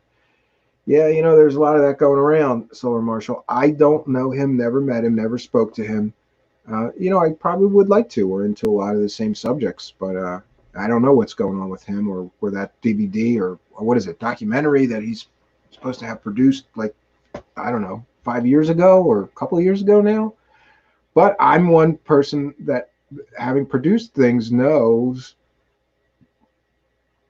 that it's difficult to finish projects. Super V Fun Cat. I've never heard anyone attack her for being smoking hot. I have. I got some emails today, in fact. You know that she's only popular because she's pretty. Okay, she's popular because she's pretty. We're in high school again. But, you know, I just wanted to mention the appearance thing because I've heard a few people, and then she mentioned it to me that, like, even Eric and some of those guys were like, oh, you can't take her seriously. Eric, before he met her, was kind of like, hey, she's just this, you know, hot new age girl. You can't really take her seriously. And then he met her and he felt differently. And I think that some of us might feel differently after I get to talk more to her and I bring you guys more of her. Super, she is cute. Folks want to think people believe her for this. Yeah, maybe. I don't know. Do you guys think that more attractive people garner more trust than an ugly person? Maybe. I mean, it depends, right?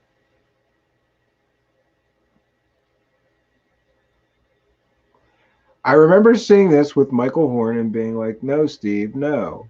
What are you talking about, Brandon? Him coming back to the show? I'm going to do it. I think I'm going to do it. We're going to get back on that Billy Meyer crazy train.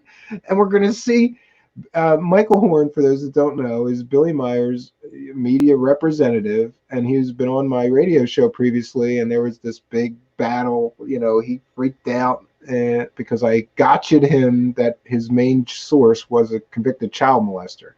So his main source for proof of why the Billy Meyer story was true was investigator Wendell Stevens, who turned out to be a convicted child molester.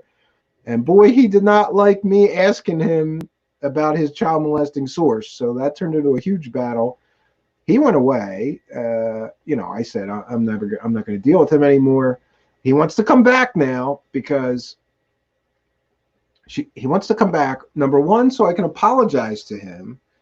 And number two, so that he could prove to everyone and me that Billy Meyer predicted everything that's happening in 2020, and he did it 10 or 20 years ago. I may have him come back. We'll go back down that crazy hole. I think it's harder to be taken seriously if you're sexy, not pretty, but sexy is a challenge. Super V Fun Cat. It's hard to be taken seriously if you're sexy? Well, maybe... I don't know if does that apply to men and women? Like, what if a man is really sexy? Is he taken seriously? I think if a woman is considered sexy, she's not valued for other, you know, attributes or other skills she may have. She's just looked at, oh, she's pretty. That's her thing, being pretty. And I think some of that may be going on with this girl. Pretty handsome people do get more trust. But having high sex appeal is a huge challenge. People hate super sexy people. I don't listen, I don't want to get divorced over commenting on how super sexy or pretty or whatever I think this girl is. I'll say I think she's attractive, and I think most men would agree with me that she's very attractive. And maybe a lot of women too who are into women would agree with me. Yeah, she's got a, you know, maybe it's some of her social media presence too, because she's got a lot of those like model quality selfies and things like that. But God bless her. You got to market yourself. Stephen told me Bob Lazar is a fraud. I still believe in Bob Lazar, though, not because I think he is telling the truth, but because it is fun to believe him. Reemsey, I grew up with that story. It's probably my all-time favorite UFO story. And we have Solar Marshall here, who has been the expert in the Bob Lazar case for years and years and years. It is fun to believe that it may be true. But Reemsey, you talk to Solar Marshall. There's a guy with airplanes that was just allowed to fly over that Papoose Lake and take pictures, and there is nothing there. There is no S4. So there's more evidence that Bob Lazar is a fraud. I need my Uno Botanium. I think it's Lazarium or something else, not Uno Botanium. And we're talking about that element. Bob Lazar 100% more believable. So the context, you don't believe this girl. I get that.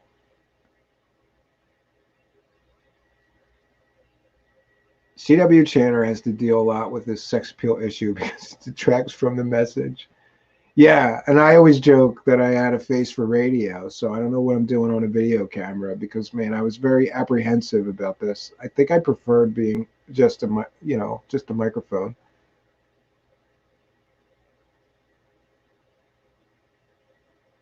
Yeah, Lee Veltman, I'd like to have you too. You got to come and talk about QAnon with me because I don't know very much about QAnon. A problem. So if they're hot, sexy, or pretty, they get a pass. What if we had standards those peers had to live up to regardless of looks? Yeah, I think you're right. I mean, maybe I shouldn't have made that point. I just mean that, like, she got a lot of flack, like, oh, she's only popular. Maybe it's jealousy. She's only popular because she's pretty and this and that. I'm putting my hands in my pockets for a little bit. I can't trust myself not to be reactive, but I am listening. Daniel, I don't know what you're doing over there, but I don't think I want to know. Brandon Young, God bless you, Cambion. Thank you, Brandon Young. I'm glad to see you here again. And the context, shout out to the context and Daniel.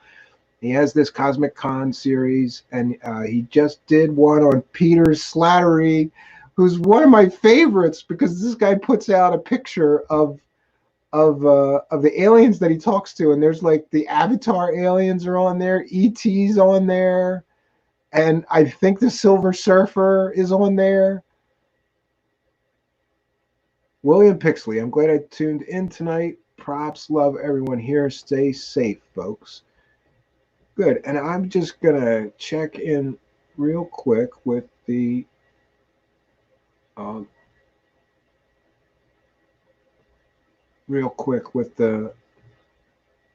Facebook is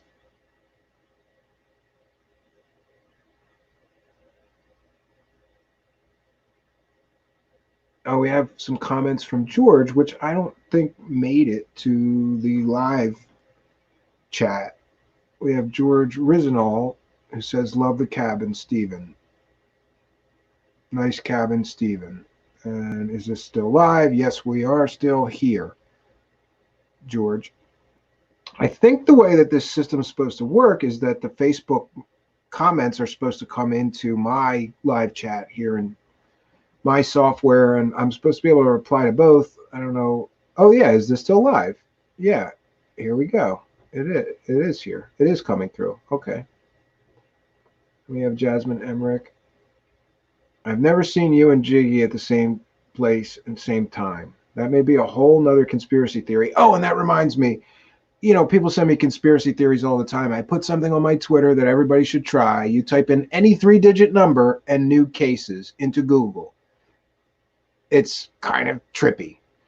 But later I thought about it, and with the thousands of cases or thousands of stories being written, it kind of makes sense that that would happen. But that's not what's happening here. Somebody specifically tried to manipulate the Google search algorithms, you'll see what I mean. Type in any 3-digit number into Google and new cases, like 333 new cases, 111 new cases, 110 new cases, any 3-digit number between 0 and 1,000 or 0 and 999, you know, and you'll get a strange thing happening. And I don't know how that happened. We're going a little long here, folks. I honestly expected this show to be an hour, but we had Eric call in and a few other things. So, out of mind, I noticed a ton of comments not in chat. I thought that was odd.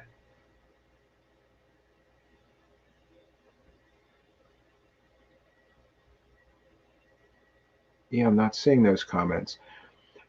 I don't think that you guys can see the Facebook comments unless I find them in my chat here in my software and put them up on the screen. So I'm going to try to figure out a way to identify, you know, to be sure, like, oh, okay, this is a Facebook comment, and make sure I put them all up so that you guys can see.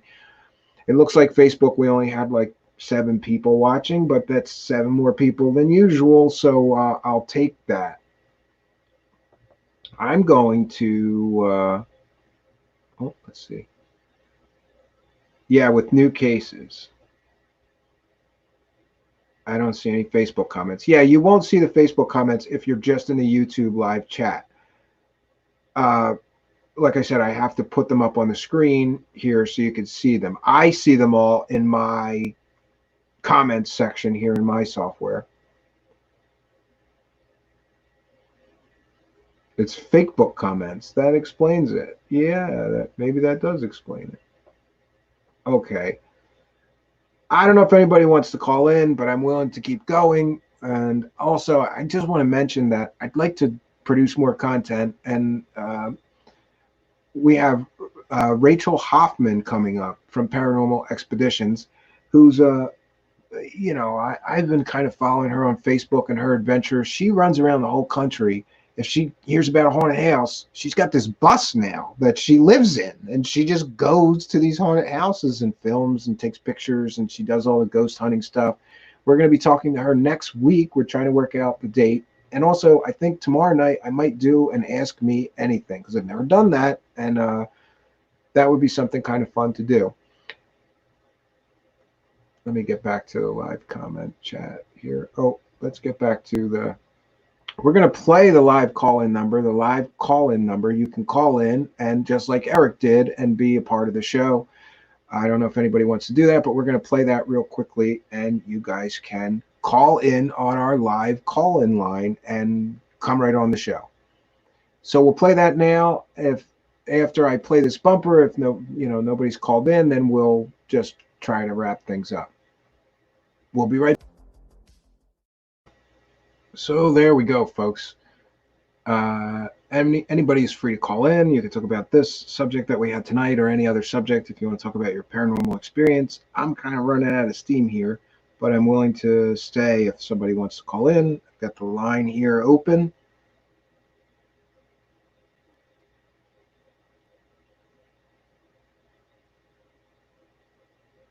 Yeah, Lee, I am... Here's what happened.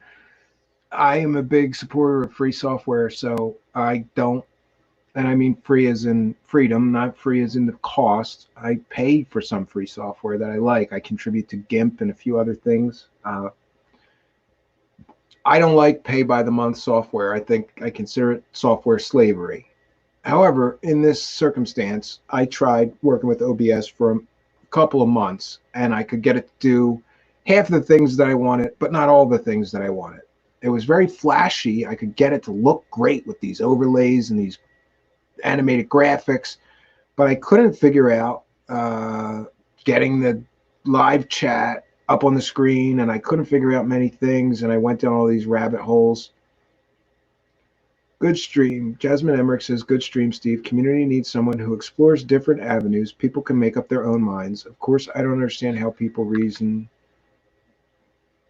things sometimes. Yeah, I want to try to be a little less skeptical. And I knew, like, somebody, like Solar Marshall, leave it to him. He's like, what happened? Why are you being nice to these nuts, right? Like, we haven't determined that she's, oh, that's another thing I wanted to mention. I didn't get the kooky vibe. She's just too lucid, present, and well-spoken to be considered just a loon, because honestly, most of the time when I encounter somebody that tells me they talk to angels or aliens, that they have some kind of mental issue. So I was paying attention to see if I could figure out that she's got signs of, you know, some kind of mental illness that may be causing her belief in her what is essentially superpowers. I mean, essentially, we've got a girl here who claims that she's making a lot of claims, but that she's got superpowers may be one of them.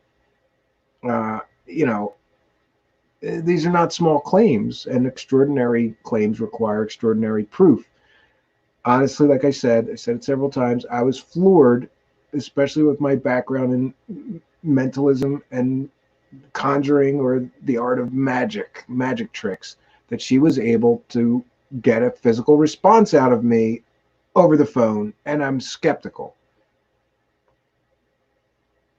Oh, Brandon Young, you called. I did not get your call, Brandon. If you want to try again real fast. I don't know, Brandon. Every time you say you're going to call, and I didn't get the call. I'm in the phone, the app's there, you know, like, I don't know what happened. You could try again or what, because the line's open, and, you know, Eric called in earlier, so I know that it's working. Otherwise, we're just going to wrap things up. Reepsy says, I talk to angels all the time, but I'm crazy. Yeah. Oh, there we go. There we go.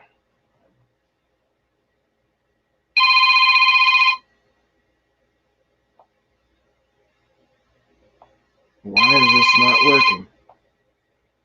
Oh, here we go. Sorry.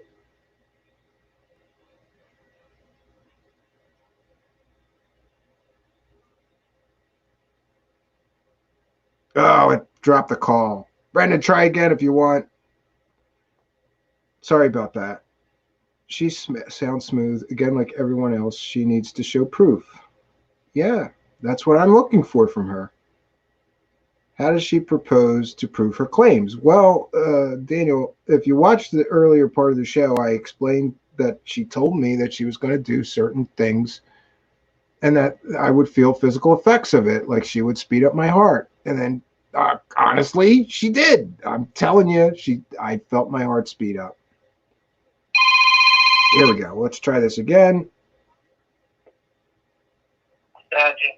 Hello. To accept, press 1. Oh, there we go. Hello, this is Stephen, and you're calling Truth Seekers. Who are you, and where are you calling from? Oh, yeah, this is Dean. I'm calling from St. Petersburg, Florida.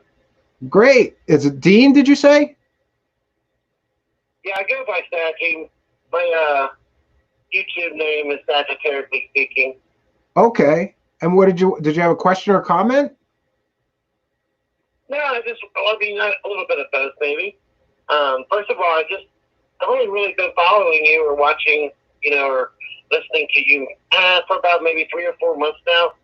But I don't know. I really resonate well with what you're putting out. So I've really enjoyed some of your content. I'm excited for you having your new Truth Seeker show. I want to show support. I follow you on Twitter as well. Okay, great. And, thank you.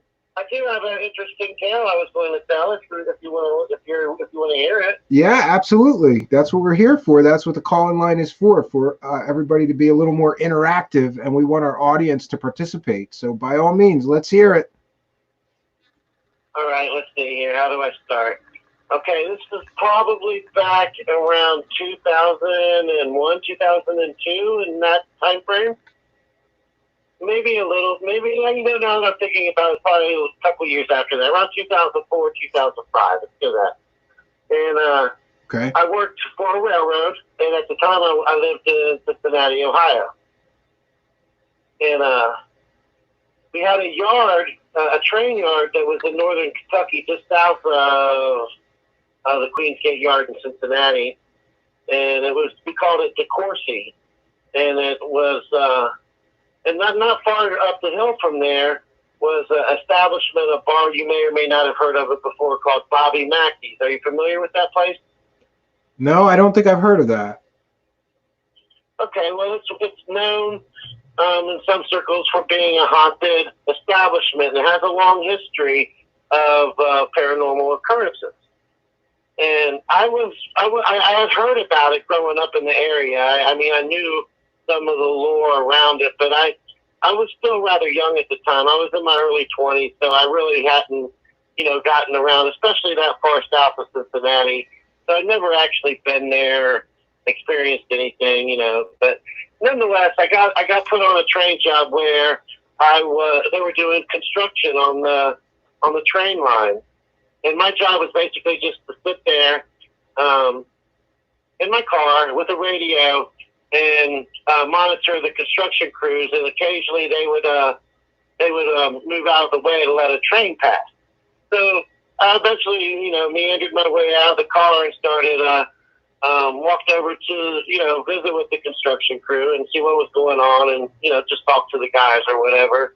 And as I started hanging out over there, because they were working underground. The guys were going down in a hole under the ground. I guess they were working on pipes or something underground, some type of underground thing they were doing. I don't even really know what the job was, but the construction job. But every so often I would get a call, and I would say they would have to move out of the way. I let a train crawl past and whatnot. So I got to talking to the guys.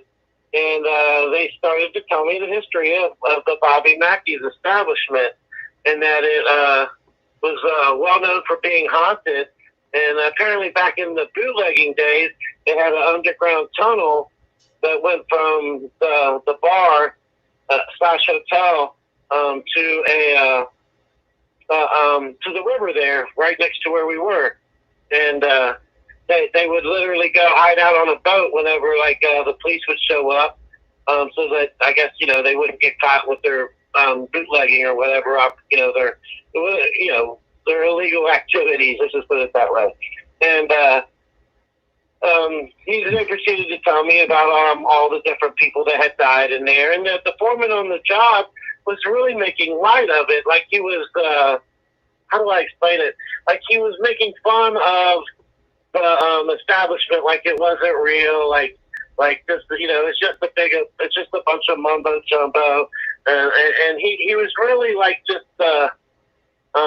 he just didn't have any respect for the nostalgia of the place, and it really came off as being pompous and arrogant. Even to me, he didn't really have a dog in the fight one way or the other. I just thought he had a certain, I don't know. It was just it was like he didn't, he was just had a real arrogance about him, okay, for lack of a better way of describing it. But the stories he was telling and the whole feeling of the energy that I was feeling, from the guys coming up out of there, you could tell that they were really scared and nervous about being on this job, and that they thought that he was being kind of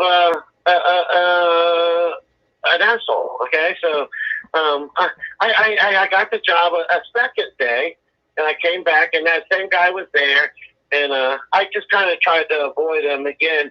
And the guys were wanting to come up more and more often because they were kind of getting freaked out down under there. I guess that if you actually had to go down in that tunnel, it was kind of a creepy place to be. And he was telling them how stupid they were for being so nervous about being down there, that there's nothing to it. It's all fake mumbo jumbo, blah, blah, blah. And then I got assigned that job the third day in a row. And I showed up early. I actually stopped and got a breakfast sandwich or something like that. And I was sitting there waiting on everybody to pull up. And I noticed that the foreman wasn't there when it got close to, I don't know, about 9:30, 10 o'clock. And I asked one of the other guys working on the job, I said, what happened to your foreman? And he's like, oh, you didn't hear? I'm like, no, what are you guys talking about? I mean, they were all being real hush-hush about it. And finally, one of them pulled me to the side and said after his shift yesterday, when he left to get back on the expressway and go home, he accidentally went on the exit ramp for the expressway when it was actually the exit ramp, and you had a head-on collision just like a mile and a half down the road. And needless to say, I was really freaked out by that. And ever since then, and the energy that I just felt at the whole time I was there, I knew there was something really going on. And I was really a big skeptic myself, but into like hauntings and things of that nature. And that right there, ever since I experienced that, and I know that happened to him, granted, it could have just been a coincidence, but I really feel like that he upset some of those spirits, and they had it out for him. That's what I really believe in my gut. Wow, yeah, we're getting comments like Reemsey says, keep away from Bobby Mackey's. It is a country music nightclub. It is an awful place. People die there. They see ghosts. They get possessed by demons. Something bad is there. Yeah, I'm really. You're on the audio is really fast. The story that's hard for me to understand what you're saying. Okay, I'm sorry. Somebody in the chat said that there are demons there. It's an awful place. Bobby Mackey's. Yeah, it really is. I mean, I've seen since then. I've seen like other television specials where camera crews and other paranormal researchers have went there to research it. And well, thanks for letting me know. Yeah, I'm going to check. I'm going to look into it. I was a skeptic, and it would have took a lot to convince me, and I left that job 100% convinced, and I never took that job the rest of the time that I worked there. I mean, it was only probably going on for another 7 to 10 days, but I did not want to go back. Wow, well, thanks for letting me know about it. I appreciate it. We're going to wrap things up now. Yeah. I appreciate your call, and maybe I could do some research into that place. It sounds like my kind of place to look into. Yeah, as far as I know, it's still open. So, yeah. Well, yeah, no problem. Thank you. Bye-bye. All right, bye-bye. You have a good night. Okay, folks. Let me turn that off there. And we have there's a book about Bobby Mackey's called Hell's Gate. I will look into that. In the Cabin too. Yes, Casey, welcome. This is the first broadcast of my show from the cabin. And I can't tell you how happy I am that I think most everything worked, and that's a miracle because I got here late and then I suddenly realized that I had like 40 minutes to like unload the car and put, I got to put everything away, and like I didn't have any of this set up, so there's like wires and cables and laptops laying around, and hopefully I'll get a more permanent setup for when I'm doing shows here. But the fact that it worked is a minor miracle because I'm in the middle of nowhere in the woods in Pennsylvania here.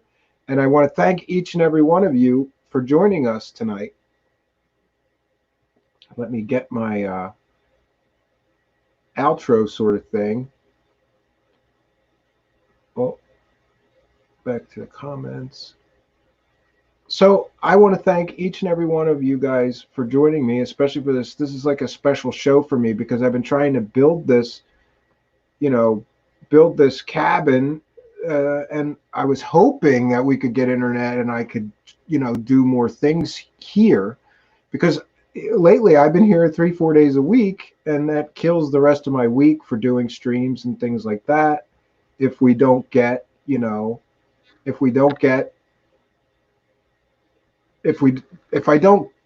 if I can't stream here, I'm not going to be able to produce much because at home, there's a lot of other stuff going on, but here I can really focus a lot better. So I'm really looking forward to that. So coming up on our show, we have Rachel Hoffman from Paranormal Expeditions. We're going to have our interview and continue. We're going to do a part 2 here on the strange case of Sarah Adams. I want to thank each and every one of you for joining me tonight. Until next time, folks, my name is Stephen Cambian, reminding you that sometimes the proof is difficult to find, but it's still worth looking for. Good night, folks.